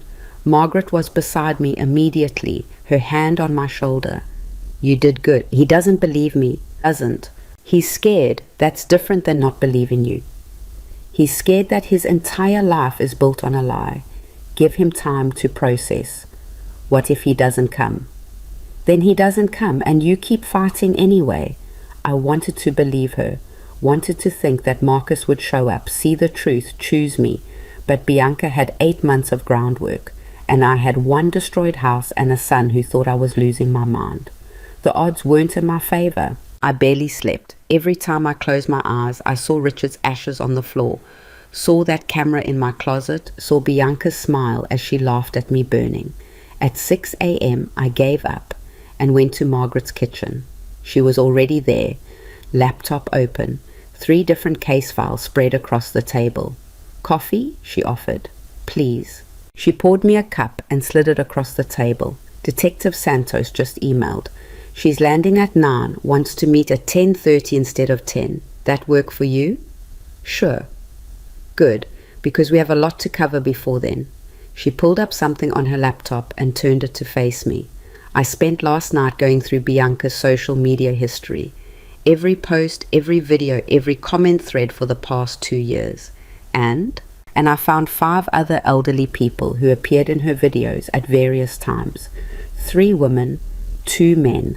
All of them looked uncomfortable. All of them had accidents on camera. And all of them disappeared from her content after a few weeks." She clicked through the videos. I watched clip after clip of people my age or older, looking confused and embarrassed, while Bianca narrated their mistakes with that same bright, cheerful voice she'd used on me. An old man spilling his coffee. "Oops, Grandpa Frank strikes again." A woman dropping a plate. "Don't worry, we have plenty more dishes." Another woman struggling to use a smartphone while Bianca laughed. "She's trying so hard, you guys. It's adorable." Each video had hundreds of thousands of views, thousands of comments, most of them laughing, calling it cute, saying how wholesome it was, but some, buried under all the others, were questioning, worried, uncomfortable. "I reached out to the families of all 5 people," Margaret continued. 2 responded. Both told similar stories. Bianca approached their loved ones offering friendship or help, gained their trust, started filming. Then things escalated. Both families said their relatives seemed increasingly upset and confused. One tried to file a complaint but was threatened with a lawsuit. The other just pulled their mother out of the situation and hoped Bianca would move on. Did she? She did, but only after she'd gotten what she needed. Margaret clicked to a spreadsheet. In both cases where families are willing to talk, there were financial irregularities around the time Bianca was involved. One woman had $10,000 withdrawn from her account in cash. She claimed she didn't remember authorizing it. Another man's credit cards were maxed out on purchases he never made. She's robbing them. Not just robbing. She's systematically identifying vulnerable people, gaining access to their lives and finances, humiliating them on camera to establish a narrative of incompetence, and then either stealing directly or positioning herself to take control legally. It's sophisticated, organized, and she's been doing it for years. I felt sick. How many people? That I can prove? 5. That I suspect could be dozens. Her content goes back 3 years. In that time, she's featured at least 20 different elderly people who then vanished from her videos. We need to find them, all of them. I have a PI working on it. But Evelyn, this is going to explode. When this gets out, and it will get out, this becomes national news. You need to be ready for that. I don't care about news, I care about stopping her. Good, because Detective Santos is bringing more than just questions. She's bringing evidence from Patricia's case. Apparently, when they reopened the investigation, they found some things they missed the first time. Like what? Margaret's face was grim. Like life insurance policies. 3 of them, all taken out in the 6 months before Patricia died, with the beneficiary listed as a consulting company that's just a shell for Bianca's accounts. Patricia's signature on the policies doesn't match her known handwriting. They're forgeries. So she didn't just push Patricia down the stairs, she profited from it. Exactly. And if the pattern holds, she's done the same thing to others. There was a knock on Margaret's door. We both jumped. Margaret checked the security camera on her phone. It's Detective Santos. She's early. We let her in. Detective Maria Santos was in her 40s, Hispanic, with sharp eyes and the kind of tired that comes from seeing too much. She didn't waste time on pleasantries. Mrs. Hart, I need you to tell me everything about Bianca Cole. Start from the beginning and don't leave anything out. So I did. I told her about the live stream, the burn, the break-in, the forged documents. I told her about the threats at 3 a.m. and the vandalism. I told her about the camera in my bedroom and Richard's ashes on the floor.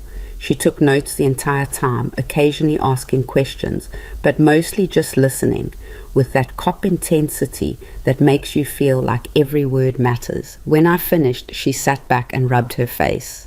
Christ, she's gotten bolder. What do you mean? Patricia's case was careful. Plausible deniability. The fall could have been an accident. The financial stuff was complicated enough that it could have been explained away as misunderstanding. But this? She gestured at the photos Margaret had spread on the table. This is rage. This is someone who's losing control. So that's good for us, right? I asked. She's making mistakes? Maybe, or she's escalating because she feels cornered, which makes her more dangerous. Detective Santos pulled out her own laptop. I need to show you something. Fair warning, it's not easy to look at. She turned the screen toward me. It was a crime scene photo. Patricia at the bottom of her stairs, neck bent at an impossible angle. Look at her hands, Detective Santos said. I forced myself to look. Patricia's hands were clenched and there were marks on her palms, deep ones. Those are defensive wounds. When the first investigators saw them, they assumed she grabbed the railing, trying to catch herself, but the railing was on the other side of the staircase. There's no way she could have gotten those marks from the railing. So what caused them? We think someone grabbed her by the wrists, hard enough to leave bruises, and then pushed her. Detective Santos's voice was flat, factual. The medical examiner is willing to amend the cause of death from accidental to suspicious. That, plus the forged life insurance policies, gives us enough to arrest Bianca Cole for murder. The word hung in the air. Murder. When? Margaret asked. As soon as we can locate her. I have officers trying to serve the restraining order as we speak, but she's not at the address on record. Her phone is going straight to voicemail, and according to her social media, she hasn't posted in 12 hours, which apparently is unusual for her. She knows, I said. She knows we're coming for her. Maybe, or she's planning her next move. Detective Santos closed her laptop. Mrs. Hart, I need you to be very careful. If Bianca thinks you're about to expose her, if she thinks everything she's built is about to collapse, she becomes unpredictable. And unpredictable is dangerous. I'm staying here with Margaret. Good. Don't go anywhere alone. Don't answer the door for anyone. And if you see Bianca, you don't engage. You call 911 immediately. She left us with her card and a promise to stay in touch. The second she was gone, my phone rang. Marcus. Mom, I'm at the house. What the hell happened here? My heart leaped. You came home early.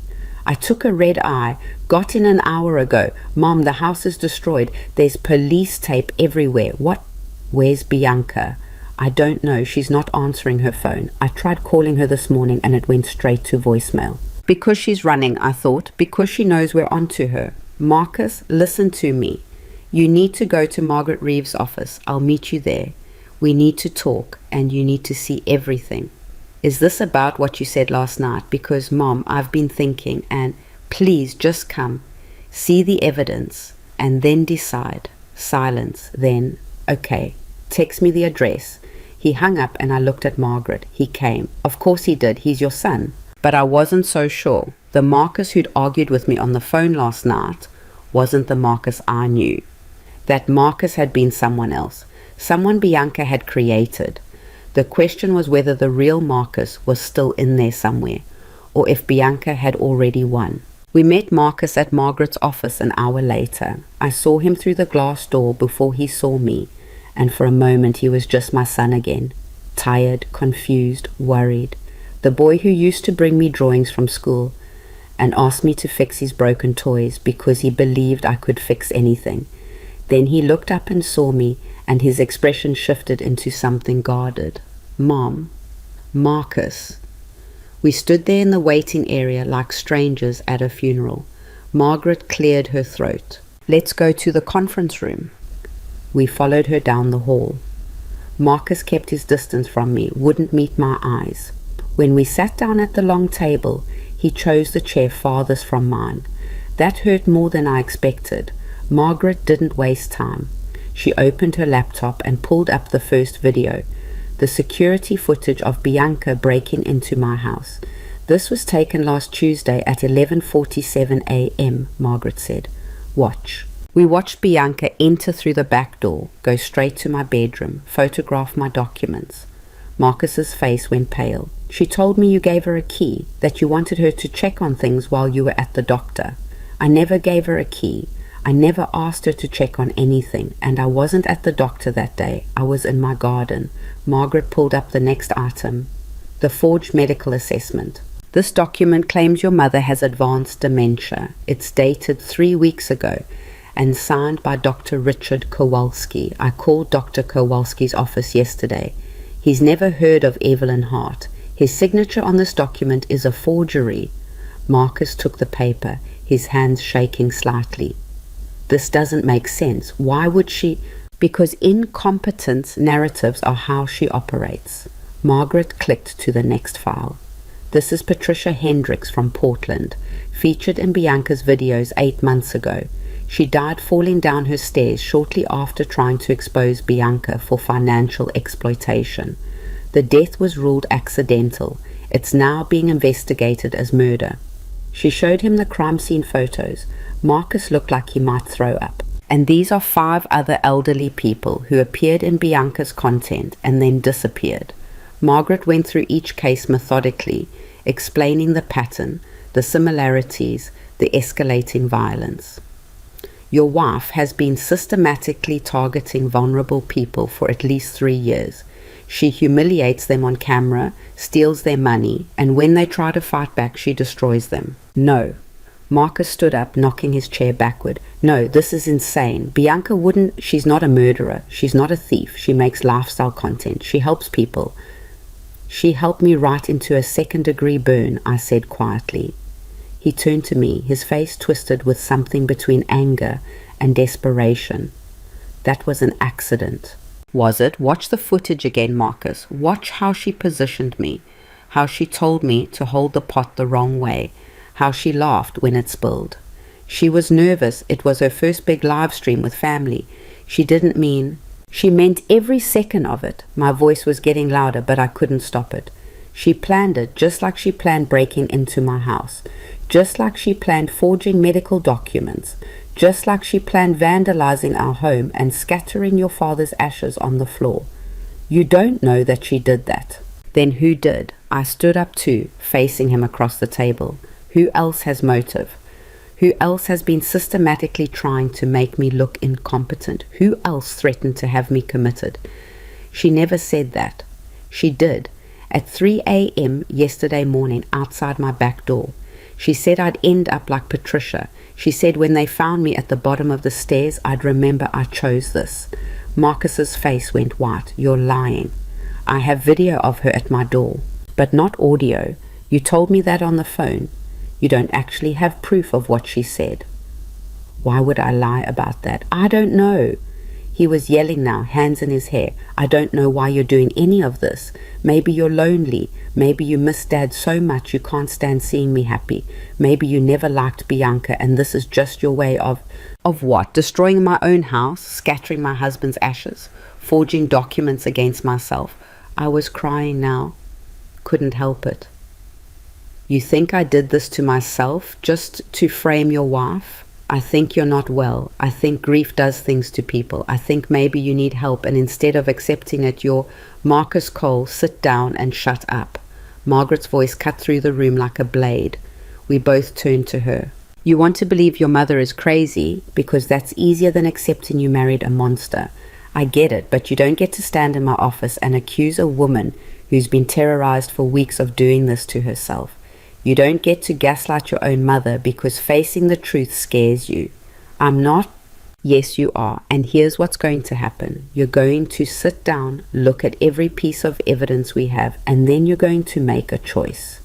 Believe your mother or believe your wife. But you don't get to pretend this isn't happening. You don't get to stay neutral. Marcus stood there for a long moment, then slowly sat back down. He looked defeated. "Show me everything." So we did. For the next 2 hours, Margaret walked him through every piece of evidence. The Reddit threads, the testimonies from other victims' families, the financial record showing Bianca's shell companies and forged life insurance policies, the security footage from multiple break-ins, the camera found in my bedroom. With each new revelation, I watched my son's face change, watched the cognitive dissonance play out in real time as everything he thought he knew crumbled. When we got to the part about Patricia's defensive wounds, he put his head in his hands. "I helped her," he said quietly. "What?" "The refinancing papers. She told me it would lower your mortgage, help you save money. I convinced you to sign them." He looked up at me, his eyes red. "I helped her put her name on your house." "Oh, Marcus." "And the doctor appointments. She said you'd been forgetting things, that you needed cognitive testing. She gave me the name of a specialist. I was going to call them next week to set up an appointment for you." His voice cracked. "It was all fake, wasn't it? There was no specialist. She was just setting up the next step." "Probably," Margaret said. "The conservatorship process usually starts with a family member expressing concern and requesting evaluation. She was priming you to be that family member."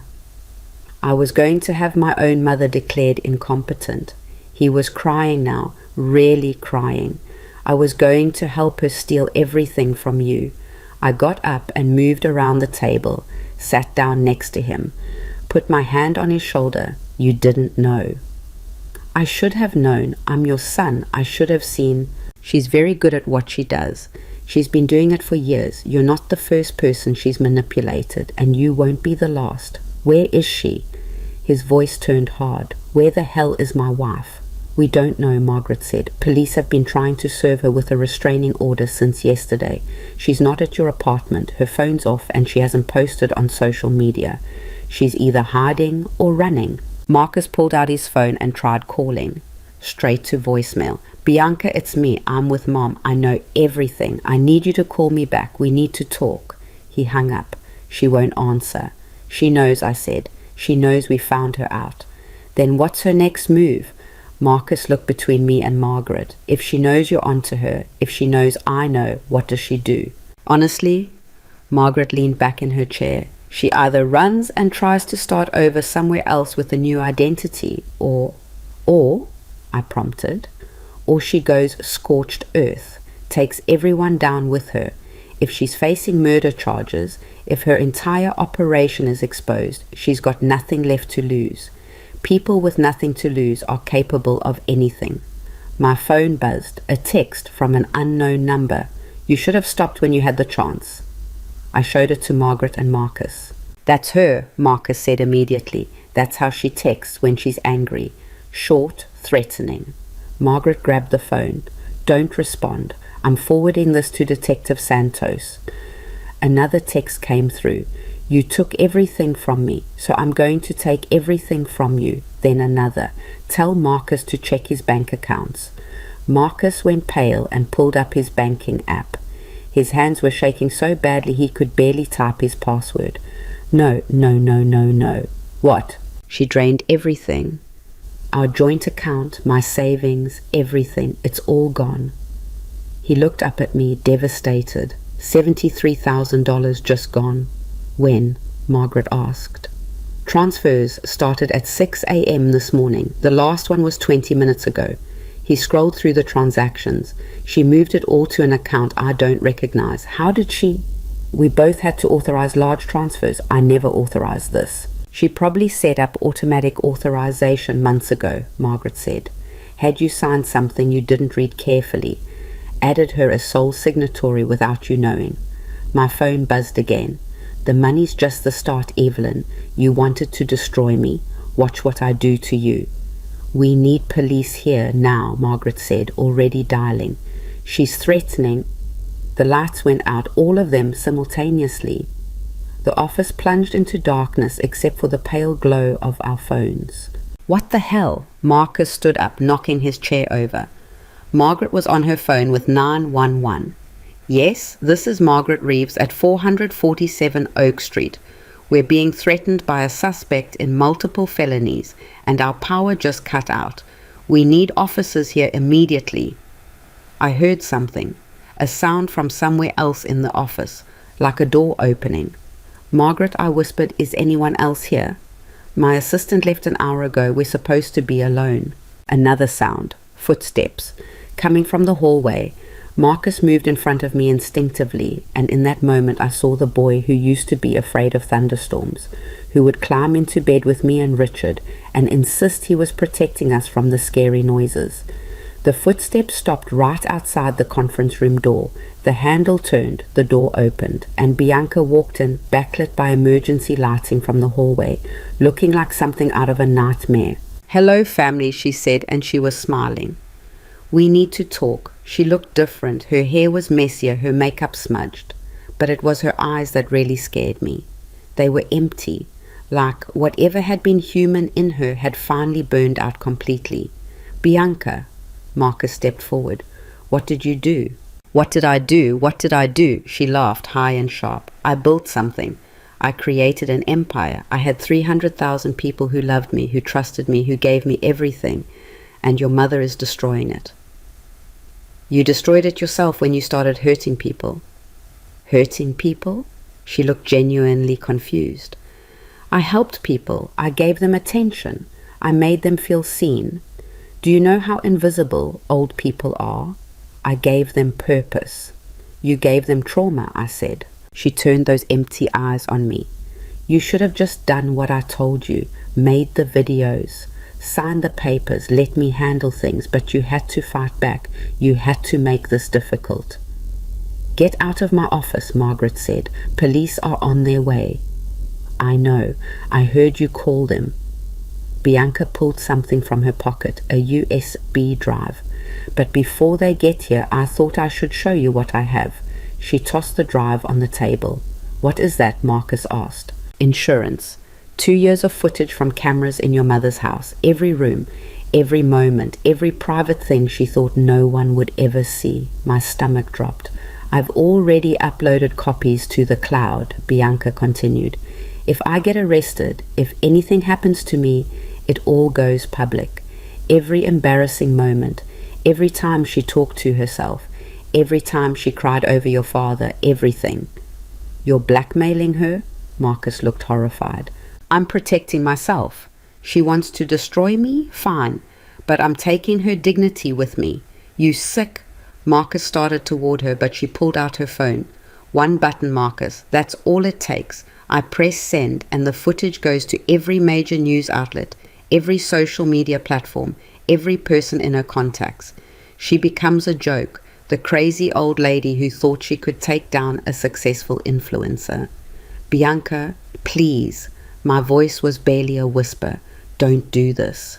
"You should have thought of that before you went to the lawyers, before you got the police involved, before you convinced my husband to turn against me." "I didn't turn against you. You did this, all of this, the theft, the forgery, the—" Marcus's voice broke. "Patricia Hendricks, did you kill her?" Silence. Then Bianca smiled. "Prove it." That's when I heard them. Sirens, getting closer. Bianca heard them too. Her expression shifted into something calculating. "You made your choice," she said to Marcus. "Now live with it." Her thumb moved toward her phone screen. No, I lunged across the table, but Marcus was faster. He grabbed her wrist, twisted the phone from her hand. They struggled, and for a moment I thought he'd hurt her, but then police were flooding into the office, shouting commands, pulling them apart. "Bianca Cole, you're under arrest for theft, fraud, assault, and suspicion of murder." Detective Santos was there, handcuffs out. "You have the right to remain silent." "This isn't over," Bianca was screaming as they cuffed her. "This isn't over, Evelyn. I'll get out. I'll come back. You'll never be safe." They dragged her away, still screaming threats, and suddenly the office was full of people and questions and chaos. Marcus was sitting on the floor, his back against the wall, Bianca's phone in his hand. I sat down next to him. "You okay?" "I married a murderer." He laughed, but it came out wrong. "I was going to have kids with her." I was going to build a life, and she was planning to destroy you the whole time. You didn't know. I should have. All those times she talked about you, said you were struggling, said you needed help. I believed her. Every single time I chose her over you. Marcus, she showed me edited videos of you looking confused. Said you'd called her crying, not remembering conversations, and I believed it because it was easier than questioning her. He looked at me with tears running down his face. What kind of son does that make me? The kind who trusted his wife. That's not a character flaw. It is when his wife is a monster. We sat there together while police processed the scene and Margaret gave statements and Detective Santos documented everything. At some point, an officer brought us water and granola bars. I couldn't eat, but Marcus forced down a few bites like he was doing it just to have something to do. What happens now? He asked eventually. Now? We testify. We help build the case. We make sure she never does this to anyone else. And us? I looked at my son, really looked at him, saw the guilt and grief and betrayal written all over his face. We figure it out together, like we should have been doing all along. He nodded and put his head on my shoulder like he used to when he was small, and the world felt too big and scary. We stayed like that while the police finished their work and Margaret dealt with the lawyers, and Detective Santos made call after call to various agencies. It wasn't until hours later, when they finally let us leave, that I realized something. Bianca had dropped her phone. The one with all the blackmail material, the one Marcus had taken from her, and nobody had asked for it back. Marcus, I said quietly in the car, that phone, do you still have it? He pulled it from his pocket. Yeah, why? What did you do with the footage? Nothing yet. I was going to give it to the police, but then everything happened so fast. Delete it. What? Delete all of it, the cloud backups, everything. Can you do that? He looked at the phone, then at me. You sure? She's not going to be in a position to use it against me, and I don't want that footage existing anywhere. I don't want anyone to ever see those moments. They are mine. They are private. Delete it all. He nodded and started working on the phone. A few minutes later, done. Everything's gone. Good. We drove in silence for a while. Then Marcus said, where are we going? Home. Our home. It's destroyed. Then we'll fix it together. Because that's what you do when someone tries to break you. You refuse to stay broken. The house looked even worse in daylight. Police tape across the door. Graffiti still visible on the walls. Broken glass everywhere. But it was still standing. And so was I. We spent the next 3 days cleaning. Marcus took time off work. Margaret sent over a crew to help with the heavy lifting. Detective Santos stopped by twice to give us updates on the case. Bianca had been denied bail. Too much flight risk. Too much evidence against her. They'd found records of 12 different victims across 4 states. Bank accounts and fake names. Forged documents for at least 8 people. Evidence linking her to 2 other suspicious deaths that were being reopened. She's looking at life in prison, Detective Santos told us. Multiple counts of elder abuse, fraud, identity theft, grand larceny, and 2 counts of murder.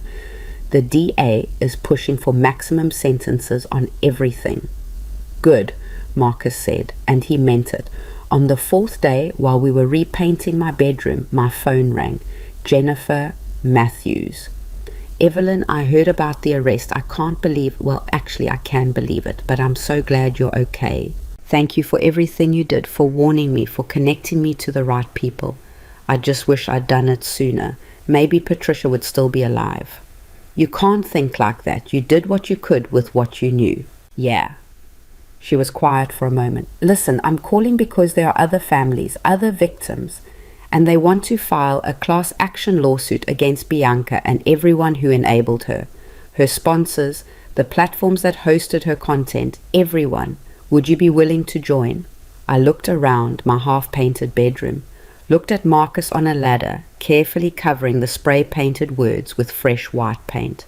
Yes, absolutely yes. Good, because we're going to make sure this never happens to anyone else. The civil case took 6 months to put together. In that time, I testified at Bianca's criminal trial, watched her sit there in an orange jumpsuit, blank-faced, as victim after victim told their stories. Marcus testified too, about how she'd manipulated him, how she'd isolated me, how she'd systematically built a false narrative to serve her goals. The jury deliberated for 4 hours. Guilty on all counts. When they read the verdict, Bianca's face didn't change, but her lawyer sagged like someone had cut his strings. The judge gave her 45 years, no possibility of parole for 30. By the time she gets out, she'll be 73, my age now. Maybe then she'll understand what it feels like to be invisible. After the sentencing, Marcus and I went out to dinner. Nothing fancy, just a quiet place where we could talk. "I'm sorry," he said for the 1000th time. "I know. I should have believed you from the start. You were manipulated by someone very good at manipulation. That's not your fault." "Feels like it is." I reached across the table and took his hand. Then let it feel like that for a while. Sit with it, learn from it, and then let it go.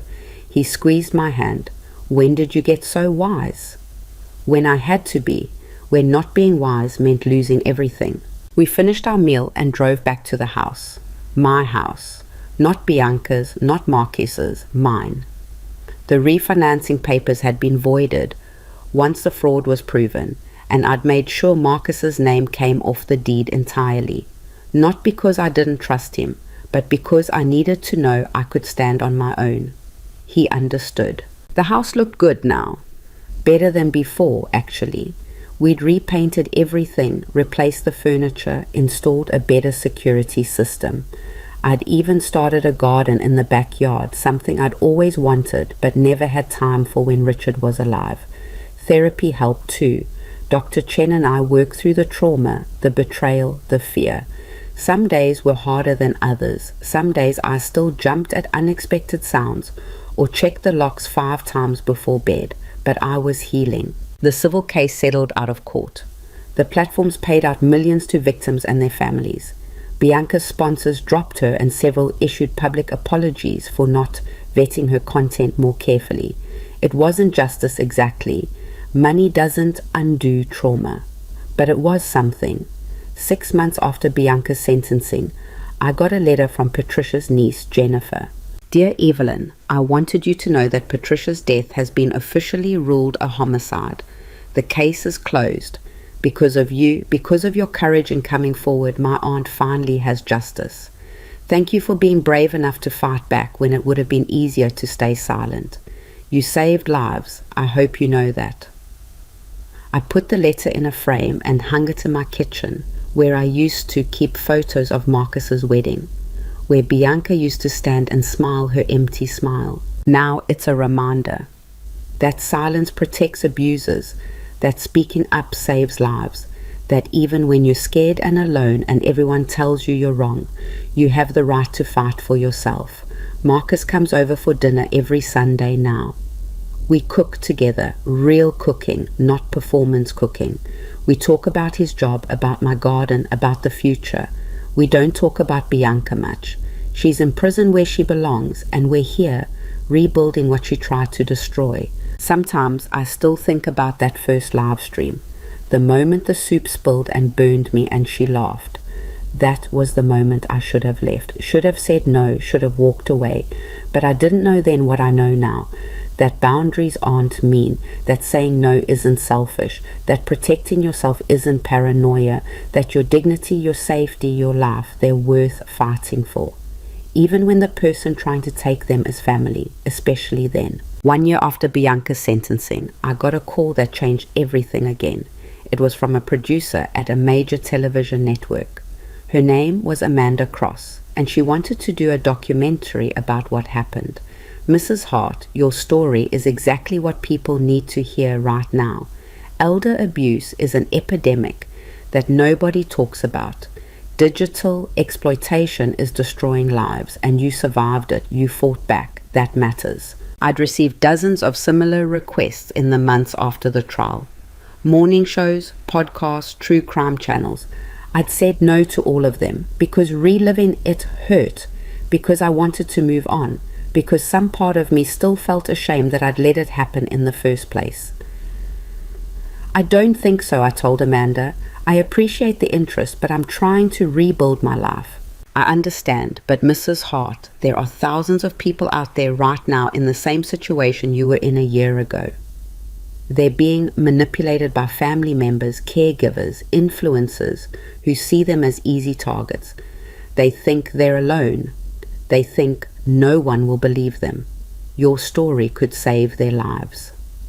I thought about Patricia, about how she died alone, fighting a battle no one believed she was fighting. I thought about the other victims Margaret had found, the ones who'd lost everything and were too broken to fight back. I need to think about it. Of course, take all the time you need, but Evelyn, you're not a victim anymore. You're a survivor, and survivors have power. After we hung up, I sat in my kitchen and looked at Jennifer's letter on the wall. You saved lives. Had I, though? Bianca was in prison, yes, but there were others like her out there. Other predators who saw elderly people as content, as cash machines, as disposable. The doorbell rang. Marcus, right on time for Sunday dinner. Hey, Mom. He kissed my cheek and held up a bag. I brought dessert, that bakery you like. You didn't have to do that. I know. I wanted to. We moved around the kitchen together, the routine familiar now. He chopped vegetables while I worked on the main course. We'd found our rhythm again, though it had taken months of awkward dinners and careful conversations to get here. I got a call today, I said, testing the waters, from a TV producer. Marcus's knife paused mid-chop. About Bianca, about everything. They want to do a documentary. What did you say? I said I'd think about it. He resumed chopping, but I could see the tension in his shoulders. Do you want to do it? I don't know. Part of me just wants to forget it ever happened. Move on. Live quietly. And the other part thinks about all the people who are going through this right now, who don't know they're being abused, who think they're crazy or paranoid or difficult. I turned to look at him. What would you do? He set down the knife and leaned against the counter. Honestly, a year ago I would have said no. I would have said it's too painful, too exposing, not worth it. But now, he shook his head. Now I think about how many red flags I missed. How Bianca manipulated me so easily because I didn't know what to look for. If someone had told me their story, if I'd seen a documentary about this kind of abuse, maybe I would have recognized it sooner. You can't blame yourself for that. I know, but other people can learn from it, from both of our mistakes. That word, mistakes, like trusting your wife was a mistake, like loving your son made you vulnerable to exploitation. But maybe it did. Maybe that's exactly what predators counted on. If I do this, I said slowly, I want you involved. I want people to understand how this happens to families, how good people get manipulated, how it's not always obvious. You sure? That means putting myself out there too, admitting I helped her. You were a victim too, Marcus, just a different kind. He nodded, but I could see the guilt still eating at him. I wondered if it would ever fully go away, or if it was just something he'd carry forever. We finished making dinner and sat down to eat. Halfway through the meal, Marcus said, I've been thinking about something. Yeah? I want to start a foundation. Something that helps elderly people recognize and report abuse. Provides legal resources, counseling, emergency housing if they need to escape. I've been researching it, talking to lawyers about the setup. I stared at him. Marcus, that's a huge undertaking. I know, but I have the settlement money from the civil case and I have time. I quit my job last week. What? Why? Because I was sitting in conference rooms arguing about profit margins while people like you were suffering. It felt pointless. He met my eyes. I want to do something that matters. I want to turn what Bianca did into something good. Is that crazy?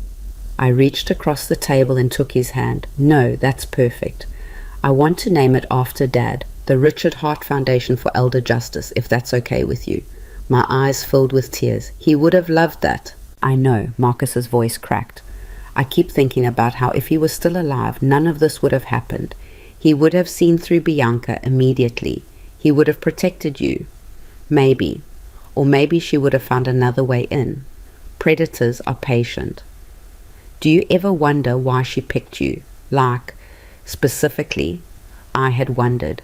Late at night when I couldn't sleep, I'd go over every interaction, trying to find the moment when I became a target. I was alone, I was grieving, I was isolated, and I had money. That's the profile she looked for. But you weren't weak, you fought back. Not at first. At first I let her walk all over me because I was lonely and I wanted to believe she cared. That's what I'm ashamed of. Don't be. That's called being human. That's called wanting connection. Marcus squeezed my hand. Bianca weaponized normal human needs. That's not your fault. We finished dinner and cleaned up together. As Marcus was leaving, he turned back at the door. If you do the documentary, I'll do it with you. Whatever you need. Thank you. And Mom, I'm proud of you for surviving, for fighting, for still being here. After he left, I called Amanda Cross back. I'll do it on one condition. This isn't just about me. This is about the pattern, about all the victims, about teaching people how to recognize this kind of abuse before it destroys them. Absolutely. That's exactly what we want to do. And I want editorial input. I don't want this sensationalized. I want it to be educational. Deal. When can we start? The documentary took 4 months to film. It was harder than I expected, walking through every detail again, showing the cameras my house, the spray-painted walls I'd covered, but could still see in certain lights, explaining how it felt to watch my son choose his wife over me, even temporarily. But it was also cathartic.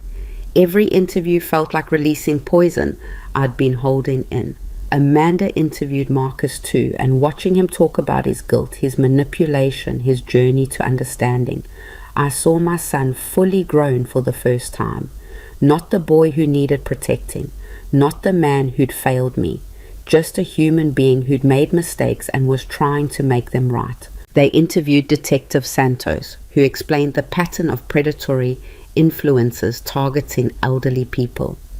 They interviewed Margaret Reeves, who walked through the legal red flags. They interviewed 3 other victims who'd survived similar situations. And they interviewed Jennifer Matthews, who talked about Patricia with such raw grief that everyone in the room was crying. My aunt was murdered because she trusted the wrong person, Jennifer said on camera, because she thought someone cared about her. And the only reason we know the truth now is because Evelyn Hart was brave enough to fight back. That's why this matters. That's why we have to keep telling these stories. The documentary aired 6 months later. Broken Trust, the hidden epidemic of elder abuse. I watched it with Marcus at my house, both of us nervous. It felt strange, seeing my life turned into a narrative, edited and packaged for consumption. But Amanda had kept her promise. It wasn't exploitative, it was honest. The response was immediate and overwhelming. Within days, we got hundreds of emails, thousands of social media messages, people sharing their own stories, people asking for help, people thanking us for speaking up. A woman in Florida wrote, "I thought I was going crazy. My nephew has been doing exactly what you described. I saw your documentary and finally understood I wasn't paranoid. I called the police today. Thank you for saving my life." A man in Ohio, my mother-in-law, has been financially abusing my wife for 3 years. I didn't know how to help her or what it was called. Now I do. We're getting a lawyer. An adult daughter in Texas. I was the one doing this to my father. I didn't realize it was abuse. I thought I was helping him.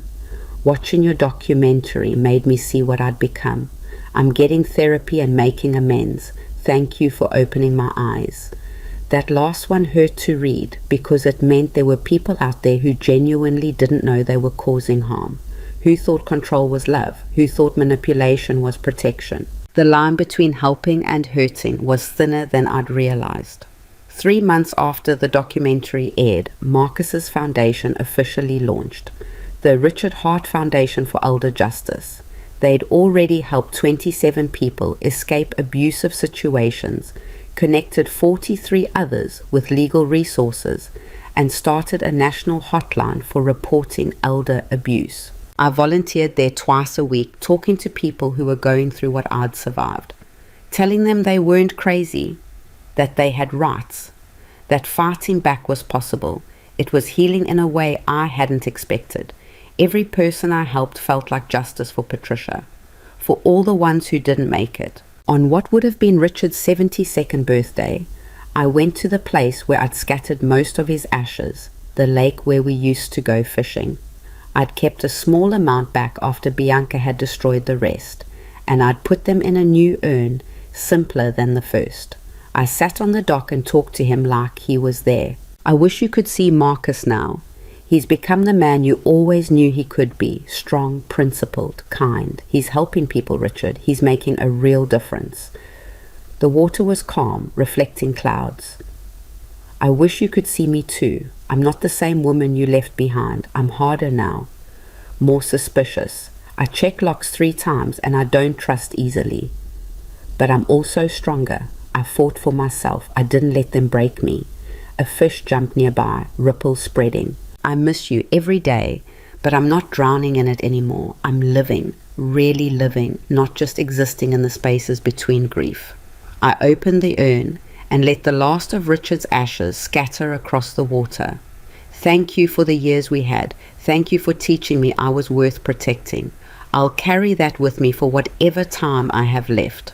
The wind picked up, carrying the ashes further than I could see. A year and a half after Bianca's sentencing, I got an unexpected letter.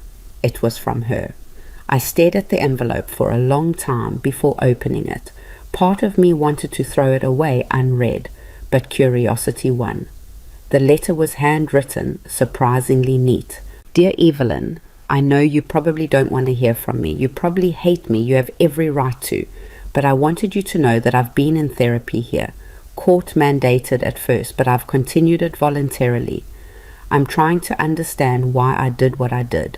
My therapist says I have narcissistic personality disorder with sociopathic tendencies, that I lack empathy in fundamental ways, that I see people as objects to be used. She says I probably can't be fixed, not really, but I can learn to understand the damage I've caused. I'm writing to say I'm sorry. I know that doesn't undo anything. I know sorry doesn't give you back the peace I stole or heal the wounds I inflicted, but I need you to know that I see it now. What I did to you, to Patricia, to all the others. I see it and I'm horrified. I don't expect forgiveness. I don't deserve it. But I wanted you to know that your fight mattered. You stopped me. You saved people. That means something. I'll spend the rest of my life in here thinking about what I destroyed. I hope you spend the rest of yours building something better. Bianca. I read it 3 times, trying to figure out if it was real or just another manipulation, another angle. I showed it to Dr. Chen at my next therapy appointment. What do you think? I asked. Is she actually sorry, or is this just more of her game? Dr. Chen read the letter carefully. It's possible to be both. People with severe personality disorders can develop some insight in therapy, especially when they're removed from the situations that reinforce their behavior. But that insight is often shallow, intellectual rather than emotional. So she understands she did wrong but doesn't actually feel bad about it. Maybe, or maybe she feels something, just not the way neurotypical people feel guilt or remorse. Dr. Chen handed the letter back. The real question is, does it matter to you? Does her apology change anything? I thought about it.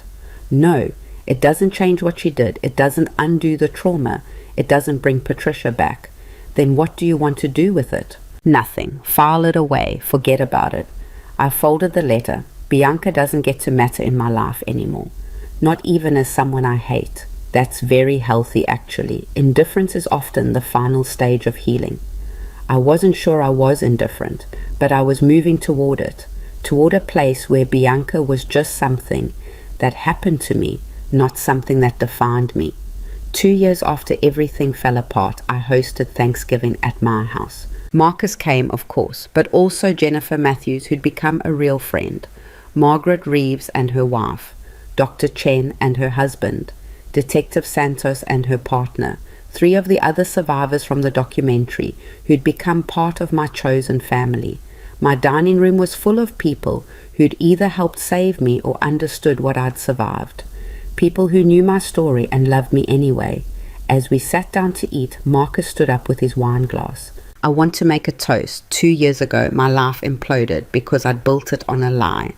Because I'd chosen to believe a manipulator over the person who'd loved me my whole life.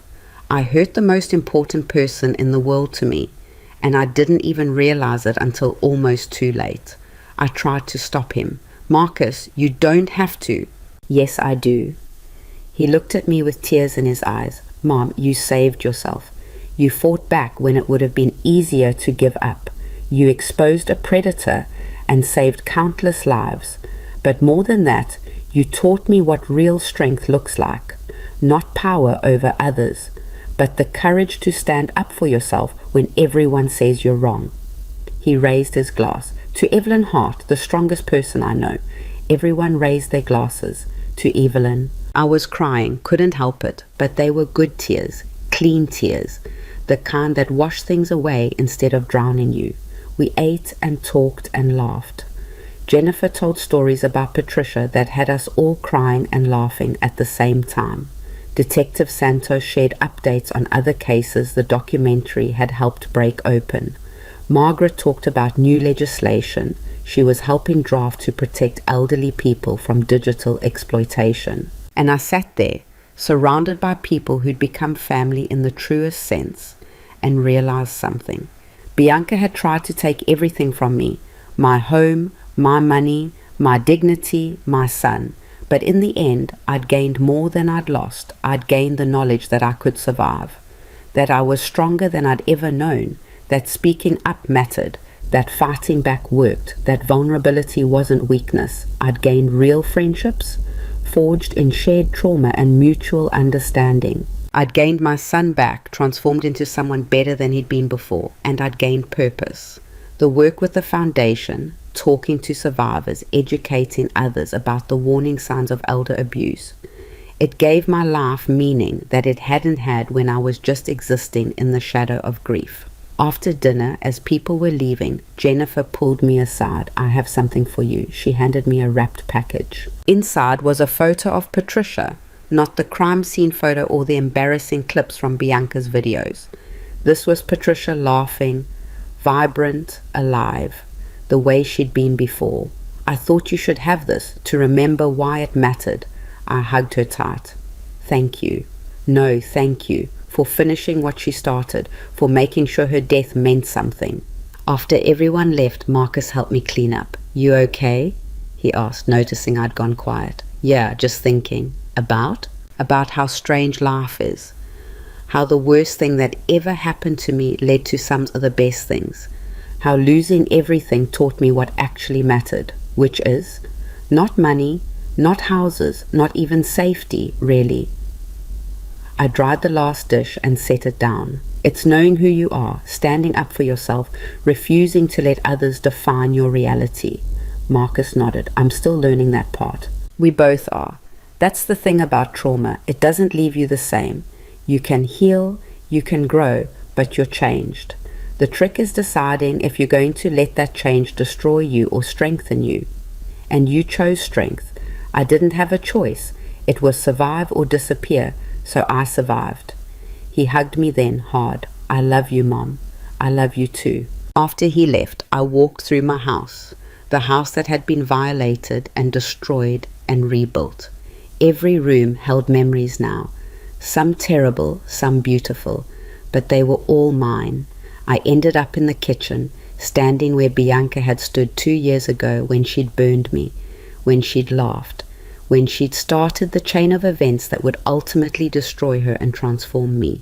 If I could go back to that moment, would I change it? Would I walk away before the live stream, avoid the whole nightmare? The easy answer was yes. But the honest answer was more complicated, because surviving Bianca taught me things I'd needed to learn about boundaries, about self-advocacy, about the difference between being nice and being a doormat. It taught me that family isn't always blood, that sometimes the people who hurt you most are the ones closest to you, that love without respect is just control by another name.